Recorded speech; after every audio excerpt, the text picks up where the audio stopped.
nagapadayon nga seryoso nga public health problem sa Pilipinas. Ang prevalence sang dental caries sa mga permanent teeth ang nagapabilin nga mataas sa 90% throughout the years. About 92.4% sa mga Filipinos ang may tooth decay, kag 78% ang may gum disease o kon periodontal diseases. Santo sa report nagikan sa DOH. Bisan pa nga ini ang preventable o kon matapna. Ini nga balatian ang nagaapekto sa halos kada Filipino at one point or another sa iya nga kabuhi. Ang pagpraktis sang good oral kag dental hygiene kaangay lang sa paghalong kag pagtatap mo sa imo kaugalingon. Nagatap na ini sang bad breath, tooth decay, gum disease, resulta amo ang healthy nga baba. Ang healthy nga baba o kon mouth maayo nga indicator nga maayo man ang imo lawas. Gani halungan gid ang aton nga dental health. Tips sagud malikawan ang insomnia. Ang pagtulog sang maayo ang makaapekto sa mental kag physical health sang isa ka tawo. Apang kung kaisa hindi maligar nga nagaka-eksperyensya sa ginatawag nga insomnia, gani ari ang tips sagud malikawan ini kag mas makatulog sang maayo mga kabombo. Kinahanglan nga pareho ang oras ang imo pagtulog kag pagbangon kada adlaw agud maset ang imo nga body clock. Kun adlaw, mas maayo nga buksan ang mga kortina agud makasulod ang kasanagon. Paglakat-lakat kun aga kag pag-ehersisyo. Kung gabi, likawan ang mamasanag nga screen kaangay sa mga gadgets kag TV. Limitahan man ang pagkaon kag mga ilimnon nga may caffeine kag nicotine bagod makatuga ini sang problema sa pagtulog. Likawan man ang pagkaon sang madamo, pag-inom sa alcoholic drinks, pag-inom sang madamo nga tubig kag ang pag-overthink antes magtulog.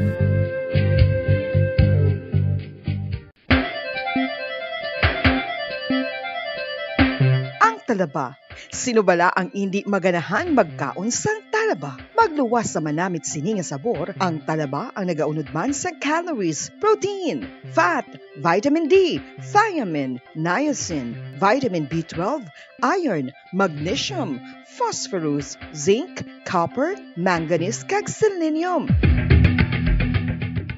Isa ini sa mga source sang high quality protein nga nagaunod sang siyam ka mga importante nga amino acids nga kinahanglan sang lawas sang tawo. Nagaunod man ini sang antioxidants nga maayo para sa atay. Apang ang pagkaon sang talaba ang mayaraman sa mga risgo. Pagud nagaunod ini sang mataas nga amount sang zinc nga delikado sa lawas kun masubrahan. Ang pagkaon sini nga hilaw ang makatugaman sang bacterial infection kag makatugas sang diarrhea, pagsuka, hilanat kag iban pa nga seryoso nga kondisyon. Gani sa pagkaon sang talaba, kinahanglan hagan-hagan lang. Isa ka bala sa may hinuptanan nga ido, mangin responsable nga dog owner. Bilang nagapanag-iyas ang ido, siguraduhon nga ang mga ini ang regular nga nabakunahan batok sa rabies. Ipaidalom ini sa mandatory registration. Siguraduhon nga hindi ini manginlayaw o kon magsigilagaw o kon libot sa mga kalye o kon sa anuman nga mga public places. Imo man responsibilidad nga mapag-groom ang mga ini, matagaan sa bastante nga pagkaon kag shelter. Responsibilidad mo bilang pet owner nga gastuhan ang anuman nga gastuhon medikal sa tion nga makakagat ang imo ido. Rabies is preventable. Mangin responsable nga dog o kon pet owner.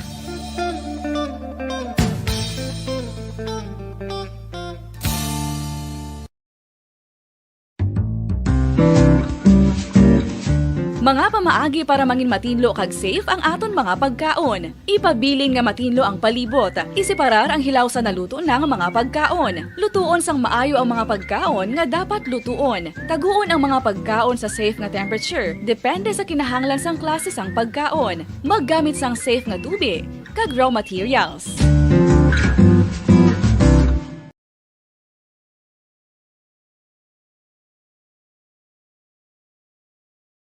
All Star Nation and Kabombo, we all would like to greet you. A Merry Christmas, and a Happy New Year. Seen and heard. Now fully digitalized in Negros Occidental. This is Bombo Radio Bacolod. Happy New Year, Happy New Year, Happy New Year, Happy New Year.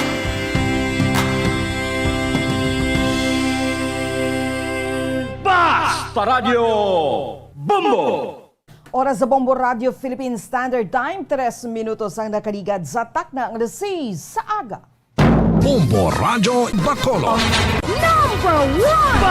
Paradyo Bombo! Pilipinas, mayong aga! Welcome sa Bombo News and Views Morning Edition isang DYWB Bombo Radio Bacolod. Dadaw sang Webes, Indonesis, Tigdosmil, 22, kagkaroon sa ito nga mga Pangulong dinalan sa mga nagapanguna nga balita lokal. Mag-asawa kag duha ka bulan nga lapsag patay. Isa pagid ka bata pinason matapos magsuhod sa water tanker ang motorsiklo nga ilang ginasakyan sa syudad sang San Carlos. Sangguniang panlungsod sa Bacolod, magayon sa DOH kag DTI nga imbestigaran ang ginaligar shortage sa supply sa paracetamol. Quarantine facilities ang Bacolod ginhanda na para sa posibleng nga pagsakas ng COVID cases kangaysan na record sa Metro Manila. Bulig pinansyal para sa mga pamilya nga napektuhan sa Bagyo Odette sa Negros Occidental. Aprobado na sa Provincial Disaster Risk Reduction and Management Council. Masobra isa ka 2,000 ka pesos ka balor sa suspected shabu na kumpiskar sa bypass operation sa Barangay Alihis. Samtang Mayor Isko Moreno nagpanawagan sa mga devotees sang itim na Nazareno nga magtambong na lang sa online mass sa ila puloy-an. Sa mga nagapanguna nga balita national, DTI naghatag nga wala sang kakulang sang supply sang paracetamol sa Pilipinas. Department of Health, magabakal sang COVID antiviral drug nga gidevelop sa Pfizer. CHR nagpanawagan sa mga kapulisan nga i-exercise ang maximum tolerance samtang nagabantay sa mga quarantine facilities. Sa mga nagapanguna nga balita international, France nakadetect sang bago nga variant sang coronavirus, ang IHU. Balita sa negosyo, Bangko Sentral ng Pilipinas, Governor Benjamin Diokno, ginkilala bilang Global Central Banker of the Year 2022. Balita sa inampang Paul Volter nga si EJ Obiana, ginapina ni Senator Manny Pacquiao batok sa mga akusasyon sang patafa. Balita sa entertainment, Catherine Bernardo, nag-update sa ginapatukod nga Dream House. Kag sa balitang espesyal, bilang kampanya para sa COVID vaccination, residente sang Germany nagtipon sang 700 ka mga karnero kag informa nga ringgilya. Oras sa Bombo Radio Philippine Standard Time, 5 minutos na ang nakaligad sa takna ang Saga. Ang amo nga pag-abi-abi sa inyo di man ka mga bahin sang syudad sang Bacolod, probinsya sang Negros Occidental nga nakatutok na nagapamati diri sa DYWB Bombo Radio Bacolod 630 kHz sa lilisuan sang inyo mga radyo kag subong man sa mga nagapamati kag nagatan-aw worldwide paagi sa Facebook Live kag YouTube channel sang Bombo Radio Bacolod. Kag karon sa mga detalye na sang mga balita kaupod sang inyo mga tagbalita. Bombo Franz, Andrew Burgos. Kag Bombo, Mary, Divine Grace, Moreno Cuello sa mga detalye na sa mga nagapanguna nga balita lokal. Tatlong nadulan sang kabuhi karigip na ang duha ka bulan nga bata kag isa ang pinason matapos nga malasakan sang water tanker ginasakyan nila nga motorsiklo sa syudad sang San Carlos. Suno kay Police Captain Roger Pama, ang Deputy Chief sang San Carlos City Police Station, naglunta ng insidente sa Sitio Ulay, Barangay Prosperidad, San Carlos City, Negros Occidental, alas 12:48 sa udto. Ang mga nadulaan sang kabuhi amo Sanday Jomar Hirasola, 29 anyos, residente sa Sitio Kabagtasan, Barangay Kudkud sa Dasambit Syudad, kakamong driver sa motorsiklo. Ang asawa sini nga si Angelina Hirasol, 19 anyos, kag ila duha ka bulan nga bata nga lalaki. Samtang pinaso naman ay isa pa kaangkas nga 10 anyos nga bata nga lalaki, residente sa Tayao Bridge, Banwa sang Salvador Benedicto. Ang driver sa water tanker ginkilala naman kay Michael Galgo, 34 anyos kag residente sa Barangay Cartagena, Sipalay City, Negros Occidental. Suno kay Pama, doon sa nagabiyahe padulong sa Banwa sang Salvador Benedicto kung sa din nauna ang motorsiklo. Samtang sa mag-overtake naman ang water truck kag ginkabig ang manibela padulong sa nawala nga direksyon.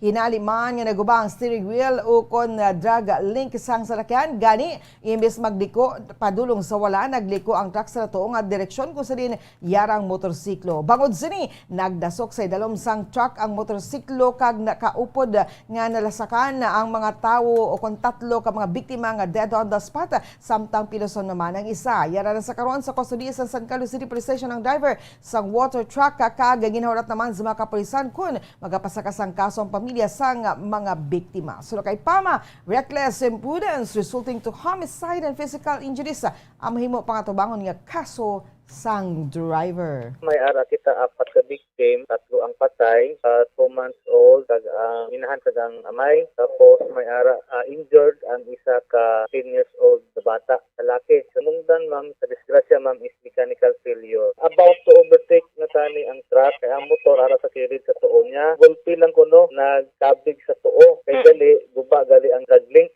sa truck. Ang kabahin sang pagpahayag ni Police Captain Roger Pamang, Deputy Chief sang San Carlos City Police Station. Plano sa sangguniang panglungsod sa syudad sa Bacolod nga magdihon sa resolusyon nga magahingyo sa Department of Health o DOH kag Department of Trade and Industry o DTI agud matumod ang kamatuoran sa likod sang ginaligar shortage sa supply sa mga paracetamol nga bulong. Suna kay Councilor Rincito Novero, majority floor leader sa Bacolod City Council nga wala pa sila nakapatigayon sang survey. Natoy sa issue sa apang madamo naman sila sang nagakabatian nga may shortage sa paracetamol sa syudad sa Bacolod. Dugang pa sang konsehal nga madamo naman ang nagagwa nga impormasyon nga kaangay man sini ang nagakatabo sa Metro Manila. Bangod sini ang sangguniang panglungsod ang magapasa sang resolusyon sa Department of Health kag Department of Trade and Industry para sa investigasyon kag monitoro na ang produksyon sang baligyan ay sang produkto. Kalakip man sa lantawon ang posibilidad sang hoarding sa mga bulong. Aminado si Novero nga mangin mabudlay kon madula ang supply ilabi na nga madamo ang nagabatsyag sa ngilanata ubo kag sipoon na. Aminado man ang konsehal nga madamo ang nagapangita sini bango nagakahangawa ang kadamaan sa COVID-19 gani sa tion nga magbatsyag sang sintomas. Gilayon man nga nagatumar sang paracetamol agud matap na. Hindi man malikawan suno kay Novero nga may nagapanik nga nagresulta sa pagpanik bahin kag pagbakal sang madamo nga bulong. Sa piyak sina, sigurohon man sa mga inikod matuod nga ginakulang gid man ang supply sang bulong o kung limitado lang ang ginabaligya sa mga pharmaceutical companies. Sino kay Novero, yaraman ang posibilidad nga may hublag sa tunga sa mga pharmaceutical manufacturers kag mga pharmacies kag nakasugtan nga limitahan ang ipagwa ang supply agud mapasaka ang presyo. Ang mahimo mo lang sila isang sangguniang panglungsod kay wala ito makita daya sa administrative jurisdiction is we can pass a resolution addressed to the Department of Health and through the nasang DTI naman sa pag-imo sinisang investigation and then close monitoring sang transaction. Magbaligyanay kag ang posibleng nga mga hoarding sa nga mga medisina. Nabatian si Bacolod City Councilor Rincito Novero. Ginpatag sang Executive Director sang Bacolod City Emergency Operations Center kon EOC nga ginapahanugutan na ang pagtrabaho on-site sa mga lugar nga napaidalom sa Alert Level 2 nga status may kantaran sa COVID-19. Inang klaro ni Ang matapos nga nagpadala sang open letter ang isa ka nagpahayag nga concerned citizen kay Bacolod City Mayor Evilio Bing Leonardia nga nagareklamo sa natalana na nga pagpabalik on-site sa mga call center agents sa business process outsourcing kon BPO company nga Transcom sumugod Subo nga Enero. Santo sa sulat sini nga gin-forward man sa Bombo Radyo Bacolod nga nagakabalakay ni bangod close ang setup sa sulod sang kompanya kag ginaligar sini nga poor ang ventilation. Patag sini nga bisan may isa lang nga magpositibo, bisan pa may distansya mga pwesto sa mga empleyado, mahimo gihapon nga makatugas ang outbreak bangod sarado ang lugar. Dugang sini nga dako man nga risgo sa mga pamilya sang call center agents nga ila ginapulian, ilabinakon may katapos ang pamilya nga unvaccinated. Ginpahanumduman sini nga nakita nang mahimo nga kalitan sa isa ka persona nga mahimo magtugas sa super spreader kaangay kay Gwyneth Chua o na poblasyon girls sa Metro Manila. Payag sini nga masobra isa ka gatos ang mga empleyado sang Transcom sa isa ka shift kay bisan pa mataas na ang vaccination rate sang kompanya. Pahanumdum sini nga manubo ang epekto sang bakuna sa nagalapta nga Omicron variant. Santo sa sulat gin-shutdown ng kompanya sang Pebrero 2021 pangod sa pagkasaka sa mga infected sang virus gani dapat nga maalarma sa tikang. May problema sila, may concern sila with regard to management and ila yung patakaran sa ilang opisina. That has to be discussed among them first. Officially, wala kami may nabaton from any company no or any establishment. Kung mayara lang ng mga communications, officially nga mabaton namon, we act on it on a daily basis at makahatagan isang amon yung official position sa Ang dugang nga pagpahayag ni Bacolod EOZ Executive Director M. Legaspi ang magluwas sa duha ka okupado nga mga temporary treatment and monitoring facility o kun isolation facilities sa syudad sa Bacolod. May 7 pa nga nakapreparar na ilabi na nga may surge sa COVID-19 sa Metro Manila. So kay M. Legaspi ang Executive Director sa Bacolod City Emergency Operations Center o kon EOC, sa karon duha ang bukas kag okupado nga sa isolation facility sa syudad. Apang mahimo naman nga masudan ang 7 ka mga ginapreparar bisan anong nga oras. Kalakip sa mga preparar nga quarantine facility amo ang Bata National High School, Education and Training Center School 4 o kon ETCS 4, Handumanan Elementary School, Handumanan National High School, Luis Hervias National High School kag Sumag National High School. Patahag ni Aga nga na inspection, decontaminate kag disinfect naman ang mga bulutuan nga ginpreparar bilang quarantine facilities. May naka-standby na kita. As of now, duwa lang ang open kag occupied naton nga TTMF or temporary treatment and monitoring facility or isolation facility. Wala. But may naka-ready na nga pito. And it pwede na sila masudlan at the same time. Ang iban pagid na pang-prepare naman naton na pang-inspection na decontaminate, na disinfect. Nabatian si Bacolod EOC Executive Director M. Legaspi Aga. Sa piyak nga bahin na, ginpaayag man sini nga wala na sang pagbago nga ginmando ang Department of Health o kon DOH. May nga may kang tanan sa OFW nga nagpositibo sa Omicron variant sa toapang naka-recover na. Kagang iyang asawa nga nagnegatibo sa RT-PCR test. Madumduman nga liwat nagpositibo ang trabahante sa cruise ship sa Florida, USA nga nagabot sa Manila kag nakatapos naman sa hotel quarantine. Apang uli ni sa magwa ang genome sequencing result kag yara na ini sa syudad sa Bacolod. Ang virus nga liwat na detect diri ang manubo ng cycle threshold kag hindi na makalalaton. Gani magkapabilin ang orihinal nga pagsulundan nga ang mag-asawa ang mag-check out na sa hotel sa Enero 7. Ginaprubahan sang Negros Occidental Provincial Government paagi sa Provincial Disaster Risk Reduction and Management Council o kon PDRRMZ ang pagalukar sang iban nga mga pondo agud nga magamit bilang relief assistance sa mga nalita ni Bagyo Det sa Southern Negros Occidental. Suno kay Provincial Director Atty. Refrando Diaz sa gipatigan nga meeting sa pagpanguno ni Governor Eugenio Jose Bong Lacson, ginaprubahan ang pagalukar sang 3 million pesos nga nabilin nga trust fund sang NDRRMC sang 2021 nga wala pa magamit agud magamit sa paghatag sang assistance. Ginadugangan pa ini sang 13.8 million pesos nga pondo sa probinsya agud madasig nga mapanghatag ang mga assistance paagi sa cash, construction materials o kon food assistance sa mga totally damaged nga mga pamalaya. Madumduman nga sang damlag lang ang National Housing Authority ang nag-grant sang 90 million pesos sa probinsya agud ibulig sa mga biktima sang kalamidad, samtang 41 million pesos naman ang gintanya gikan sa National Treasury. Apang aminado si Diaz nga hindi gilayon mahatag ang alokasyon gikan sa national government bangod madamo pa sang ginapangayo nga mga requirements. Bangod zini na desisyonan ni Lacson nga gamiton ang iban pa nga pondo gikan sa probinsya agud makapanagtag sa gilayon na ibaluan nga tuman man kadamo ang mga naguba nga mga balay ni Bagyo Det sa piyak nga bahin. Una naman nga naghuman sang supplemental budget ang Negros Occidental nga nagalukar sang 50 million pesos nga gamiton sa paghatag sa mga construction materials. Natapos naman ang bidding process na tuhoy diri kay ginahulat na lang ang pag-deliver sang mga materyales. Sigo requested the utilization of the PDRRMF funds ang disaster amounting to about 3 million plus nga i-realign from the trust fund prior years ni siya nga wala na utilize for purposes of being distributed as financial support or assistance sa mga Typhoon Odette victims. Si Negros Occidental Provincial Administrator Atty. Refrando Diaz. Ginaprubahan man sa meeting sa Provincial Disaster Risk Reduction and Management Council o PDRRMC ang ginapropose nga 500 million pesos assistance sa mga naapektuhan sa Bagyo Odette. Ining pagkakuwaon gikan sa mga nagkakabaton nga donasyon nga ginalagipan sang donasyon gikan sa NHA kag National Treasury. Magluwas diri, may mga senador naman nga nauna nga naghatag sang donasyon para sa mga biktima sa kalamidad sa corona. Mula pa man nagdangat sa 500 million pesos ang assistance nga yara sa probinsya. Ining Supplemental Annual Investment Plan akon AIP nga wala na lakip sa suwestyon sang PDRRMC kaga ini ang magagikan sa mga donasyon. Target sang gobyerno nga magtipon sang nasabit nga balor sang donasyon nga sarang magamit giliyon kag magapanghaakon mapanghatag sa nagakinanglan nga pumuluyo. Ang 500 million AIP purposes na siya. That is annual investment plan because wala na na-include sa DRR in their suggestion sa aton ng AIP. So again, supplemental AIP to include the amount of 500 million which will come from sources like this. NHA nga 90 million, 41 million from the local treasury.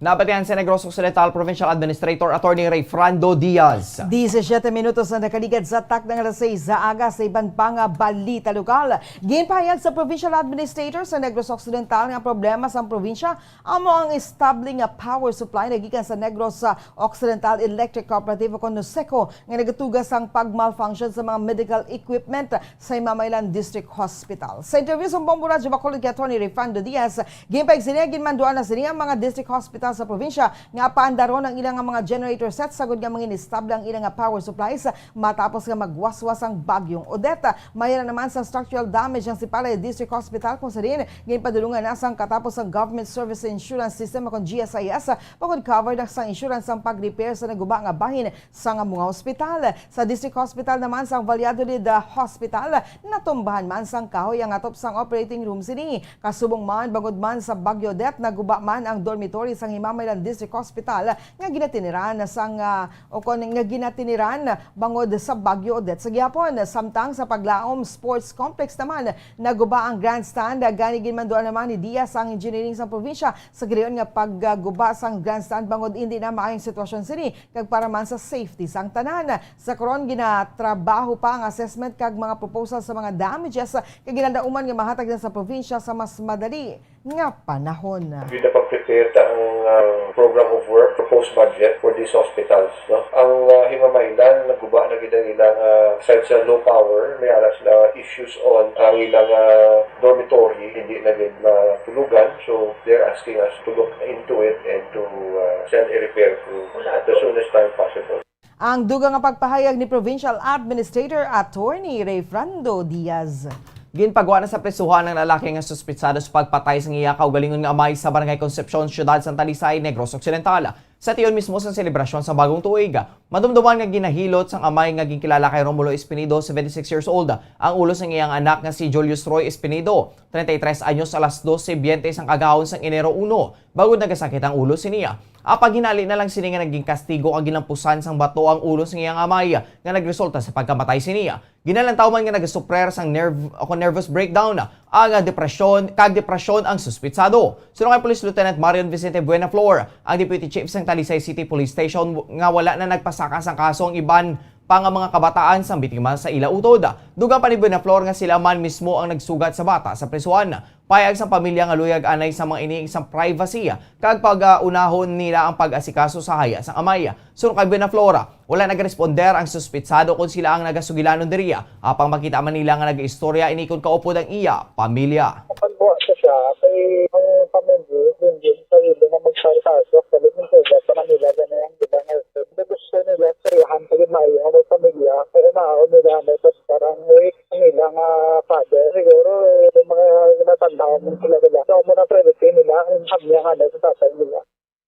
Nabatian si Police Lieutenant Marion Vicente Buenaflor, ang Deputy Chief sang Talisay City Police Station. 102,000 pesos nga balor sang illegal nga droga ang nakumpiskar sa bypass operation ng iparigayan sang Bacolod Police Station 7 sa Purok Malapitan na Barangay Alhis, Bacolod City. Sa impormasyon nga nakuha sa Bombo Radyo Bacolod, ginkilalang suspetsado kay Great Austria, 36 anyos, residente sang among lugar kag street level individual. Nakuha sa paginakop ang 5 ka heat seal transparent plastic sachets sa o kung sang suspected shabu, isa ka improvised tutor kay isa ka pouch nga may duag dark blue. Ang nakumpiskar nga illegal nga droga ang ginabanta nagabugat sang 15 ka gramos kag may estimated market value nga 102,000 pesos. Sa karon nakaunong si Austria sa police o kung Bacolod Police Station 7 kay natala nga pasakan sang kaso nga paglapas sa Republic Act 9165 o kung Comprehensive Dangerous Drugs Act of 2002.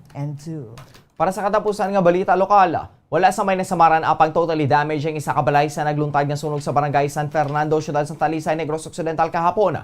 Sa interview sa Bombo Radyo kay Fire Senior Inspector Jovelyn Zamara, Fire Marshal sang Talisay City Fire Station, gintupok sang kalayo ang puluyan sang Eduardo Florentino, 74 years old, kag sang asawa siningan si Lorna Florentino, 64 years old, matapos nga wala napatay ang bagas ng isa ka kahoy sa ila dapugan. Suno kay Zamara, makusog pa sa karon ang hangin, gani posible nga ini ang rason nga madasig nga paglaptas ng kalayo. Nauman naman sa light material sang nasambit nga balaya. Wala naman sang may mga nasamaran sa insidente. Sunod diriya, ang halit sang sunog ang nagdangat sa kapin 150,000 pesos. Siyenda ang bolong sa Tabla, Barangay San Fernando, Talisay City, Nagkapagturuntan. Owned by Eduardo and Lorna Florentino. Ito na siya kamalay, totally damaged. Estimated damage, 150,000 more or less. Now only one family affected. Nabatian si Fire Senior Inspector Jovelyn Zamar, ang Fire Marshal sang Talisay City Police or Fire Station.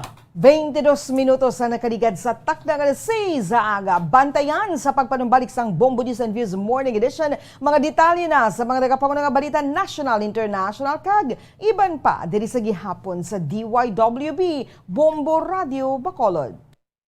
Bombo Radio Bacolod. Number 1! Basta Radio Bombo!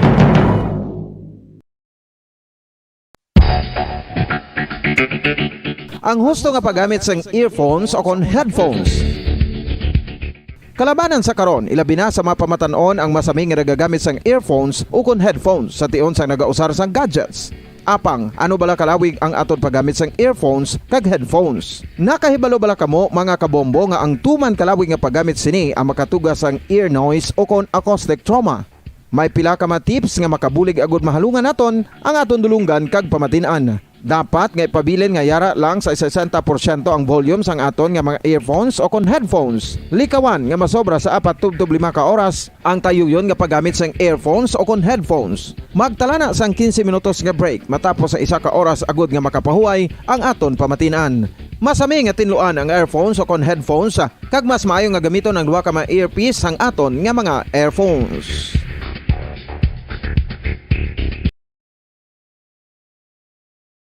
Bombo Radio Bacolod. Number 1! Basta Radio Bombo! Oras sa Bombo Radio Philippine Standard Time, 23 minutos na nakaligad sa takdang alas 6 aga. Padayon ka mga nagapamati, nagatanaw, diri sa DYWB Bombo Radio Bacolod. Ini ang Bombo News and Views Morning Edition sa gihapon kaupod ninyo. Bombo Franz, Andrew Burgos. Kag Bombo Mary Divine Grace Moreno Coelho sa dugang pa nga mga balita. Sa ikaduha nga sunod-sunod nga tuig sang COVID-19 pandemic, wala sang patigayon nga translasyon agod nga ikomemorar ang fiesta sang Black Nazarene sa palabuton nga Enero 9. Ang Quiapo Church ang pagasiraduhan man bangod online mass lamang ang mga available sa mga devotees sa nasabit nga petsa. Ang ini nga desisyon ang matapos ang konsultasyon na consultation dialogue nga ginpanigayon sini si Mana sa tunga sa Manila City Government officials nga ginpangunahan ni City Administrator Felix Espiritu kag Quiapo Church officials nga ginpangunahan ni Father Douglas Badong, Parochial Vicar sang Minor Basilica of the Black Nazarene, ang formal nga pangalan sang Quiapo Church. Ginpasalamatan ni Manila Mayor Isko Moreno Dumagoso si Monsignor Hernando Cornel, ang parish priest of Quiapo Church, sa positibo nga pagresponde sa ila request nga ikanselar ang translasyon nga mong highlight sang Feast of the Black Nazarene kag pagpatigan sang face-to-face masses sa minor o minor basilica. Nagpanawagan man si Moreno sa tanan nga ihos nga intindihon ang desisyon nga kanselahon ang translasyon na bilang pamaagi agud protektahan ang ila kaugalingon kag pamilya kag mga abyan nagikan sa COVID-19 ilabi na sa makalalaton nga Omicron variant. Oras sa Bombo Radio Philippine Standard Time, 25 minutos ang nakaligad sa takna ang alas 6 sa aga. Sa ilo kita sa mga detalye na sa mga nagapanguna nga balita nasyonal. Ginathag sang Department of Trade and Industry o kon DTI nga wala sang kakulang sa supply sang paracetamol kundi nakakon lamang sang mataas nga demand subo nga Enero. Sa advisory sang DTI ginapahayag nga mataas ang demand sang among nga bulong sa bulan sang Enero kung sa rin kalabanan ng nagasupler sang ubo, sipon, kagilanat bangod sa matugnaw nga tiempo. So kay DTI Secretary Ramon Lopez ang duha ka sikat nga brand sang nasabit nga bulong nga amo ang Biogesic kag Decolgen ang himo sa local pharmaceutical company nga Unilab ang temporaryo nga naubusan sang stock sa pila ka mga lugar bangod sa issue sang delivery. Gain pasiguro naman ni Lopez nga mayara sang bago nga mga delivery sini nga simana sa nagkalain-lain nga mga butika sa pungsod. Ginabisuhan man sini mga Filipinos nga magbakal na lang anay sang iban nga brand sang generics nga paracetamol bangod may bastante nga supply sini. Suluzeya nagapakigangot na sa karon ang DTI sa mga drugstores nga limitahan lamang ang mga igabaligya nga bulong sa isa ka individual agud malikawan ang panic buying. Nagpatigayon sang meeting ang Department of Health kaupod ang mga representatives sang American pharmaceutical company nga Pfizer para sa procurement sang COVID-19 antiviral drug na Paxlovid. Suno kay Health Secretary Francisco Duque III. Suno sa Health Chief, may mga positibo nga feedback matapos ang meeting sa tungas ng Department of Health nga ginapangunahan ni Health Undersecretary Maria Rosario Vergere kag sa mga Pfizer representatives. Suno sa iya, mag-aagi ini sa proseso kag ilan nga sa karon nga ginapadali nga makakuha ang Pilipinas sa epektibo nga bulong apag dapat mag-aagi gihapon sa insakto nga proseso bangod mabudlay nga base o kon makuha sila kun hindi sila magsunod sa mga insakto nga guidelines sa procurement.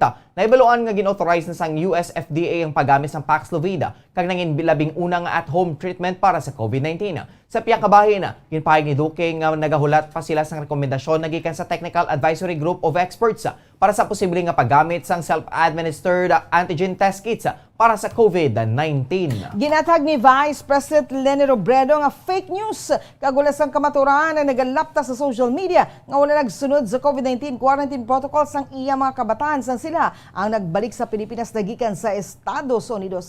Suno kay Robredo, wala ini isang kamaturan kag ginahungod gid sa mga nagapalapta sini ang magbinutig bangod bayara sa mga nagapati sa gihapon.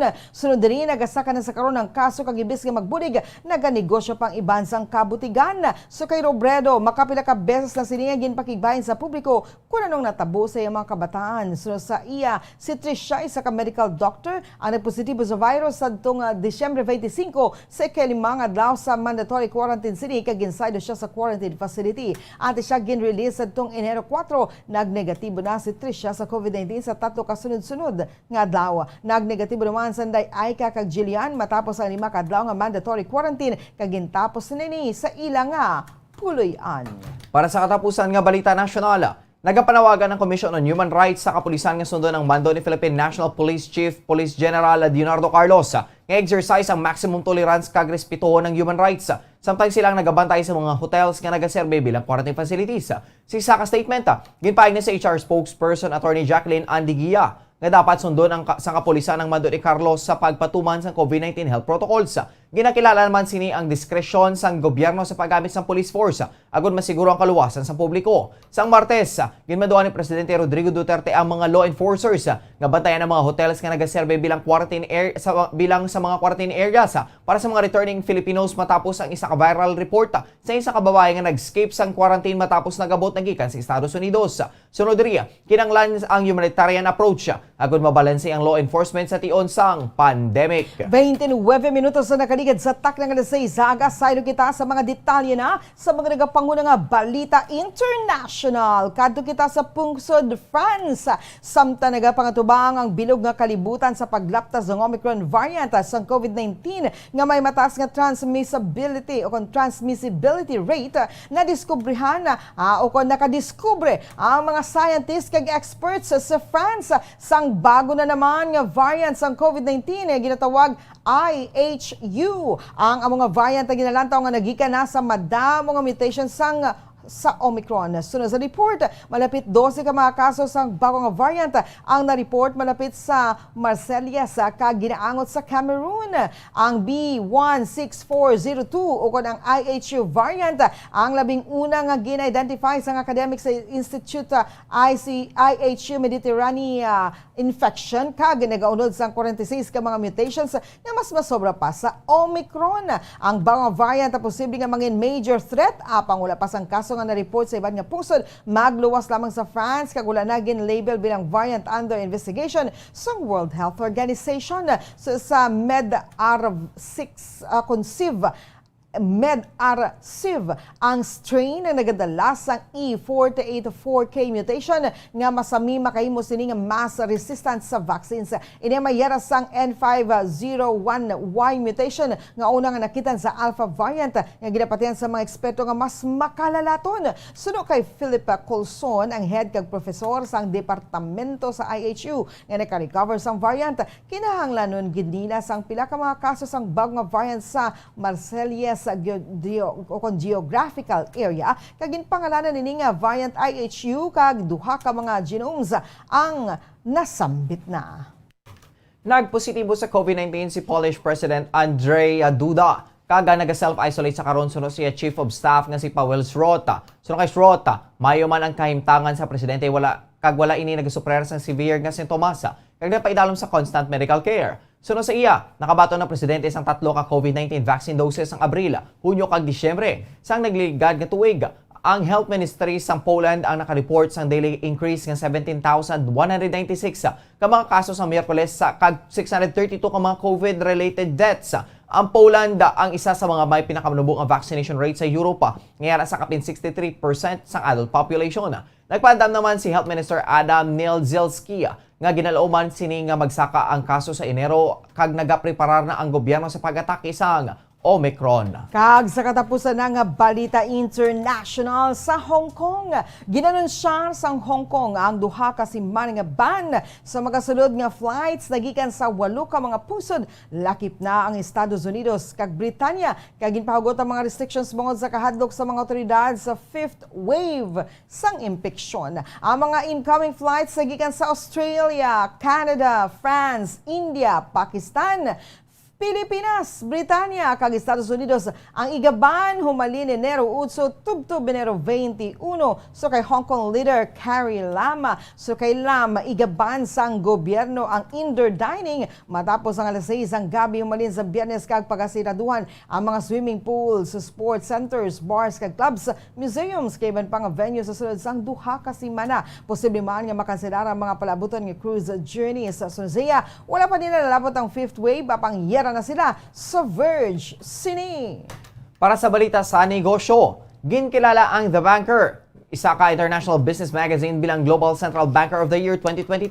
Si Bangko Sentral ng Pilipinas kung BSP Governor Benjamin Diokno. Nangibabaw si Diokno sa iban pang mga regional central bankers nga ginawardan bilang best central bankers sa nakalain-laing nga rehiyon nga ginalakipan sa Central Bank of Peru Chairman Julio Velarde. Para sa Amerika, Bank de France Governor Francois Villeroy de Galho. Para sa Europe, Central Bank of Bahrain na Governor Rashid M. Al-Maraj para sa Middle East, kag Bank of Tanzania Governor Florence Luga para sa Africa. Sa emailed statement ni Diokno, ginakabig sini nga honor nga kilalahon bilang The Bankers Global Central Banker of the Year. Sunod sa iya ang nasambit nga award ang nagarecognize ang effort nga ginahimo sa BSP sa nagliligad nga mga tinuig sa tunga sang hindi ordinaryo nga mga challenges.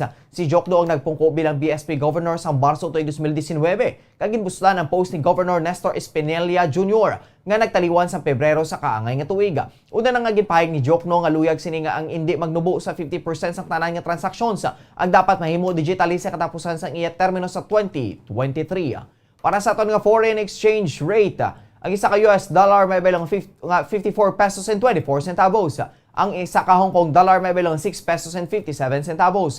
Ang isa ka Singaporean dollar may bilang 37 pesos and 80 centavos. Ang isa ka Saudi Arabian rial may bilang 13 pesos and 64 centavos. Kag ang isa ka euro may bilang 57 pesos and 85 centavos. Average nga presyo sa produktong petrolyo nagikan sa Shell, Caltex kag Petron stations. Ang unleaded na gabalor sa 58 pesos and 90 centavos. Tubtob 59 pesos and 25 centavos. Ang premium na gabalor sa 59 pesos and 90 centavos. Tubtob 60 pesos and 25 centavos. Kag ang diesel gabalor sa 47 pesos and 40 centavos. Tubtob 49 pesos and 26 centavos. Para sa aton nga balita sa hinampang, ginpahayag sa boxing legend nga si Senator Manny Pacquiao nga ang mga world-class athletes kaangay kay Paul Volter, EJ Obiena ang dapat masalbar nagikan sa mga senseless conflicts.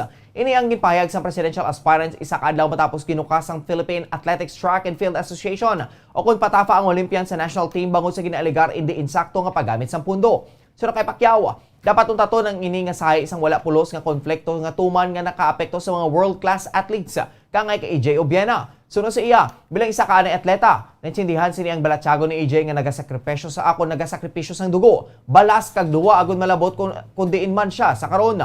Gindugang man sini nga dapat buligan ini nga mangin na madinalagon kag idi paggubon ang iyang mga ginapangabudlayan. Sunod pa sa senador, si EJ ang isa ka once in a lifetime treasure sa Philippine sports kag hindi dapat pag-usikan.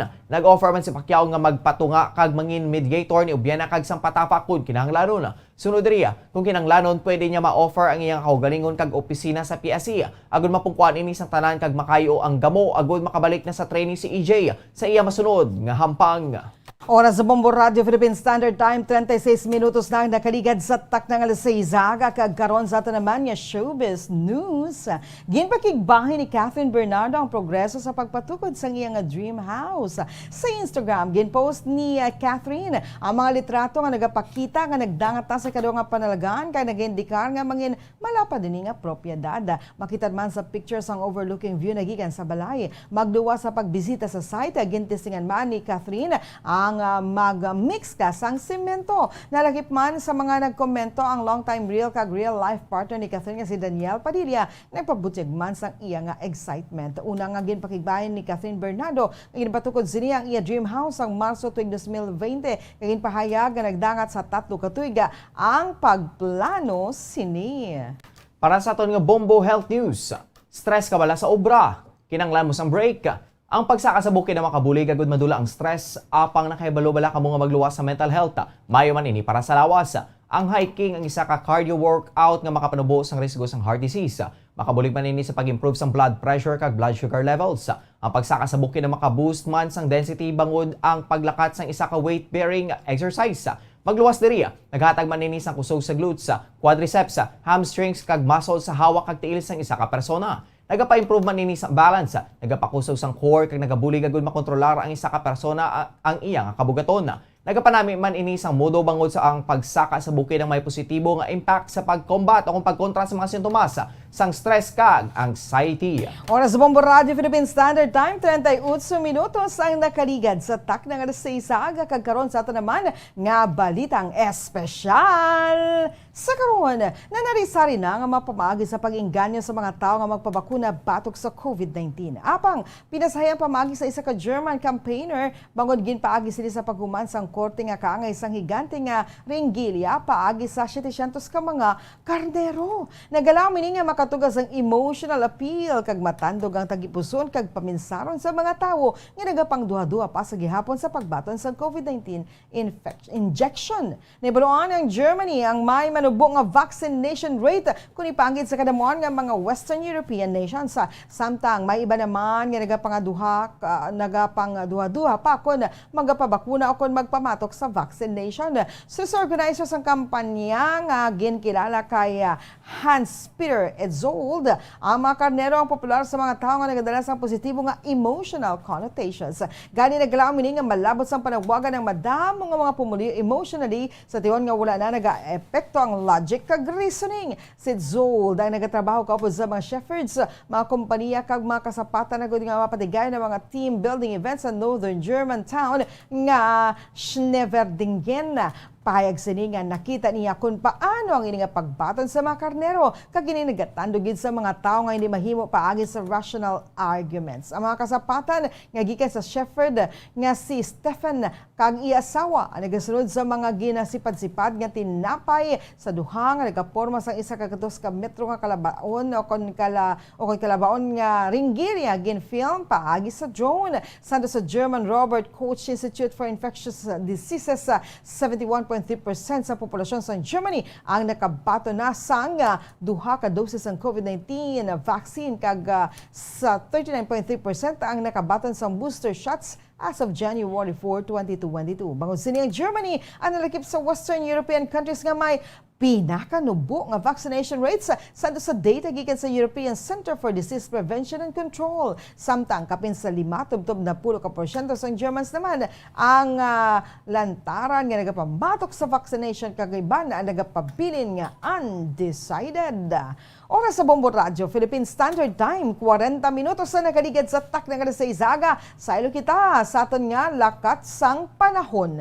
Ang northeast monsoon among nag-aapekto sa northern Luzon. Ang Visayas ang maka-eksperyensya sa magalumon kalangitan nga may pagulan kag pagpanaguob, tugas ang easterlies nga posible man magtugas ang pagbaha kag landslide sa tion sang madamol nga pag-ulan. Kasarangan tubtob mabasko nga payop sang hangin sa nasidangan tubtob na minhana sidangan. Ang baybay na may makasarangan tubtob mamadlos nga pagbalod. Sa ato naman ang tansang temperatura, una kita sa Metro Manila 22 to 30 degrees Celsius. So 4% ang chances ang pagulan. Ang hangin ay magkapasugon nga 3 kilometros kada oras. Mostly cloudy. Sa La Union, 23 to 38 degrees Celsius ang tansang temperatura. May 11% ka tsansa sang pagulana. Ang hangin may kabasgon nga 2 km per hour, mostly cloudy. Sa syudad sang Iloilo, 23 to 29 degrees Celsius ang antad sang temperatura. 2% ang tsansa sang pagulan. Ang hangin may kabasgon nga 21 km kada oras, mostly cloudy. Sa Butuan, 22 to 29 degrees Celsius ang antad sang temperatura. May 14%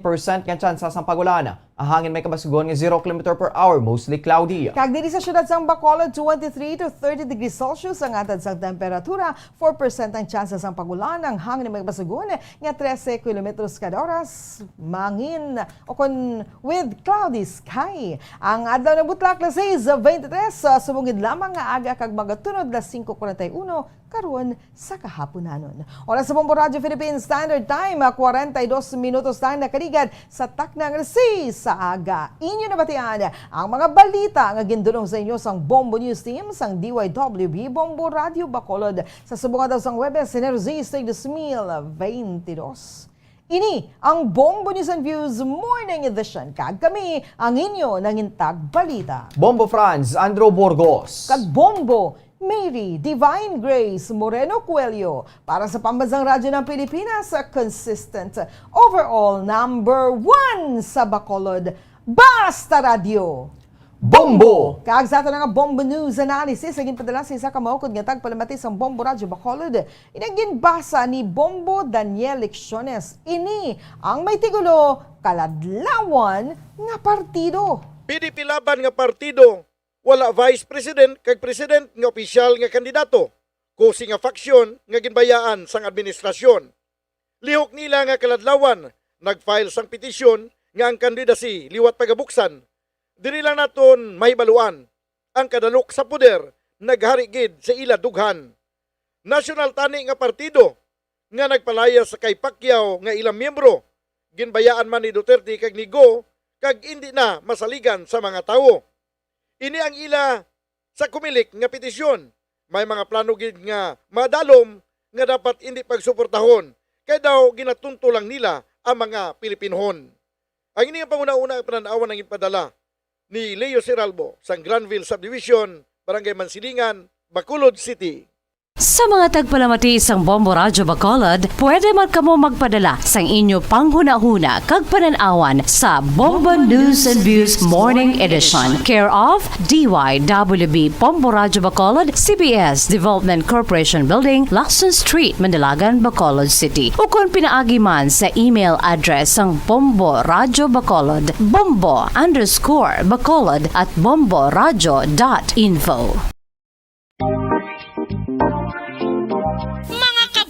Nakahibalo-bala ka mo nga halos maghampak na sa 3 million ang natapikan sang COVID-19 sa Pilipinas. Mataas sa gihapon ang active cases sa bugos nga pungsod kag halos 50 mil na ang mga nagtaliwan bangod sa sini nga virus. Hindi magkumpiyansa, depensahi ang kaugalingon kag ang imo mahal sa kabuhi. Magpabakuna na batok sa COVID-19. Pahanumdom nagikan sa Bombo Radyo Bacolod. Basta Radyo Bombo! Sa karon nga may ginapangatubang nga pandemic, importante nga halungan gid ang ikaayong lawas. Apang hindi lang physical health ang dapat hatagan sa pagkamuda, bangod importante man ang mental health. Paano bala halungan ang aton nga mental health? Una, kinanglan nga halungan nato ng atong kalawasan kaangay sang pagkaon, pag-ehersisyo, pagtulog kag pagpahuway sang insakto bangod ang poor physical health ang makaapekto sang mudo kag panghunahuna sang isa ka tawo. Kinanglan man nga mag-set sang boundaries sa tanan nga bagay, hatagan sang balor ang kaugalingon kag isilibrar ang mga kadalagaan maskin ano pa nakagamay. Maayo man sa mental health ang pagpatawad sang isig kapareho. Bangod gina-release ni ang kabugat sa Balatsyagon subong man ang pagkamapasalamaton. Sunod sa research, dako man ang mabulig sa pagpangamuyo sa paglikaw sa stress. Oral disease, nagapadayon nga seryoso nga public health problem sa Pilipinas. Ang prevalence sang dental caries sa mga permanent teeth ang nagapabilin nga mataas sa 90% throughout the years. About 92.4% sa mga Filipinos ang may tooth decay, kag 78% ang may gum disease o kon periodontal diseases, santo sa report nagikan sa DOH. Bisan pa nga ini ang preventable o kon matapna. Ini nga balatian ang nagaapekto sa halos kada Filipino Pilipino at one point or another sa iya nga kabuhi. Ang pagpraktis sang good oral kag dental hygiene kaangay lang sa paghalong kag pagtatap mo sa imo kaugalingon. Nagatap na ini sang bad breath, tooth decay, gum disease, resulta amo ang healthy nga baba. Ang healthy nga baba ukon mouth maayo nga indicator nga maayo man ang imo lawas. Gani halungan gid ang aton nga dental health.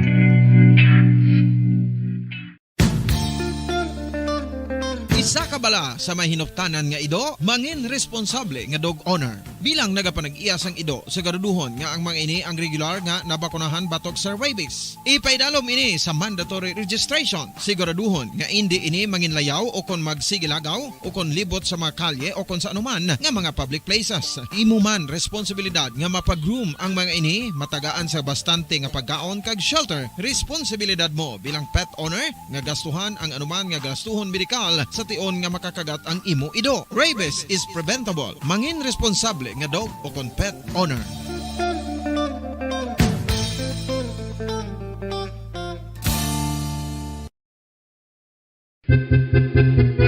San o ikaw ulihi nga nag-ilis ang sponge nga ginagamit mo sa paghugas sa mga kitchen utensils? Ang kitchen sponge mga kabombo, ang mas mahigko pa sa toilet. In fact, ginpahayag sang microbiologists nga ang mga butang nga ginagamit naton sa pagtilo sa mga dishes ang pinakahigko nga bagay sa balay. Sa isa ka pagtuon nga na-publish sa journal nga Scientific Reports, ang spongy bacterial colonies ang mas delikado sa aton ikaayong lawas. Bangod sini, ginarekomendar sa mga researchers nga dapat islan ang sponge kada simana. Ang kitchen ang lugar sa aton balay kung sa diin nagasugod ang mga new bacteria. Bangod sa human traffic kag food preparation. Bangod ang sponge ang masami nga warm, mabasa kag matrace ang old food. Ini ang ideal nga breeding ground para sa bacteria.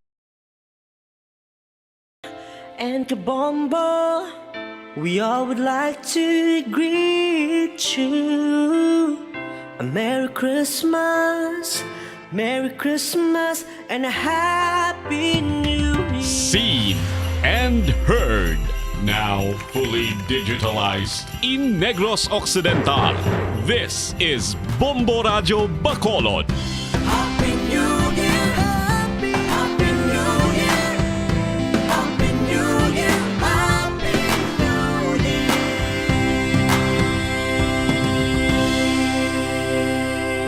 Basta Radio Bombo! Bombo Radio Bacolod. Basta Radio Bombo! Philippine Now Standard Time, 11 minutos ang nabilin antes ang alas 7 saga. Welcome diri sa pagpangalaga sa Bombo Report Second Edition adlaw sa Webes Pet sa 6 sa bulan sa Enero sa mga tiga 2022. Labing unang adlaw sa Webes una man ang bulan sa mga year 2022. Sabong aga mangin kaupod ang inyong alagad si Bombo Erdin Bayonita. Updanan kita asala sa 7 ang atak na sabong aga sa pagdulong sa inyo sa mga balita lokal.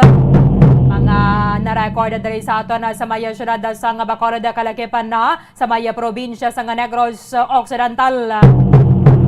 Sang nagligad nga Desyembre 16 tubdawa 17 Banwa mayara sang nagkalamatay dira sa maya Southern Negros kag sa latest sa ginapagwa sini nga data sang ato na Provincial Disaster Risk Reduction and Management Council ang numero sa mga nagkalamatay diri sa ato na sa maya probinsya ang nagadangat sa 45. Kado nga na sa pagalabaya sa Typhoon Odette kagamayra pa sa mga namising banwa and na-record dira sa maya syudad sang Sipalay. Makaligad ang pila ka semana, nagadangat na lang sa 5 ang ginapangita pa dira sa maya Southern Negros. Ilabi na sa maya syudad sang Sipalay kaya ginaundatan na to ang search operations because pila naman nakaadlaw ang away na sang mga panimahuan na bala. Away na sa masimutan ng mga sniffer dogs sa banwa nga kabuhing bangkay abi. So ginapanugyan na diri ang mga residente nga report na lang sa mga otoridad kung may mapanimaw na biso lang doon nagadapyang bahaw nga hangin. Kag latest so subong 5 na lang ang missing dira sa maya syudad sang Sipalay. I-check nato na sa piya kalinya with Bomboliani Zil Minardo. Bomboliani sa report. Come in. Bombo Early, nagapabilin nga 5 sa gihapon ini ang missing sa Sipalay City. Bombo Early, bangod no, sa bagyong Odette dito sang nagliligad ang sinimana Bombo Early o kon sang year 2021. Ang mga missing amo Sanday Alberto Kilantang, 55 anyos, Jelen Gilwano, 11 anyos, Louis James Caballero, 2 years old, Aldren Kilantang, 4 katuig man Bombo Erlin. Kag tanan ini residente sang Zone 1, Barangay Kabadyangan, kag Alfredo Oiko, 47 anyos man, sang Barangay Hill Montilla, sang syudad sang Sipalay, Bombo Erlin. Samtang ang mga lugar nga may ara sa mga nagkalamatay amo ang mga masunod man Bombo Erlin sa Barangay Kabadyangan, may ara 6 kanapatay, sa may Barangay Cartagena 1 kanabawian sang kabuhi, sa Barangay Hill Montilla 4 man ka persona ang ginbawian sang kabuhi, sa Barangay Maricalom 3, kag sa Barangay Mambaroto 3 Bombo Early no, kag ang isa nga wala makilalan sini Bombo Early. Sa kabilugan may ara na sang 18 ka mga individual nga nagkalamatay sa syudad sang Sipalay, Negros Occidental Bombo Early. Ining kilantang, duhang kilantang no, Bombo Lian, mag-ano ni sila? Yes, sa Bombo Early, ini ang isa ka kilantang is 55 years old, kag ang isa naman is 2 years old. Amo ni siya may posibilidad na Bombo Early nga daw lolo ini sang 2 years old, ini ang 55 years old no, kay daw na damo ini nagpakigbahin man kung makita natin sa Facebook post nagligad Bombo Early nga amo ini ang namising nga maglolo Bombo Early. So amo nang youngest wagyapon na nakita ano. So kung that was December 16 and 17 kada binaglabaya diri sa aton sa Negros ang typhoon Odette. So gahamboy na 3 ka semana subong Bombolian. Correct kada Bombo Early no, so na sila sa decomposition na ni.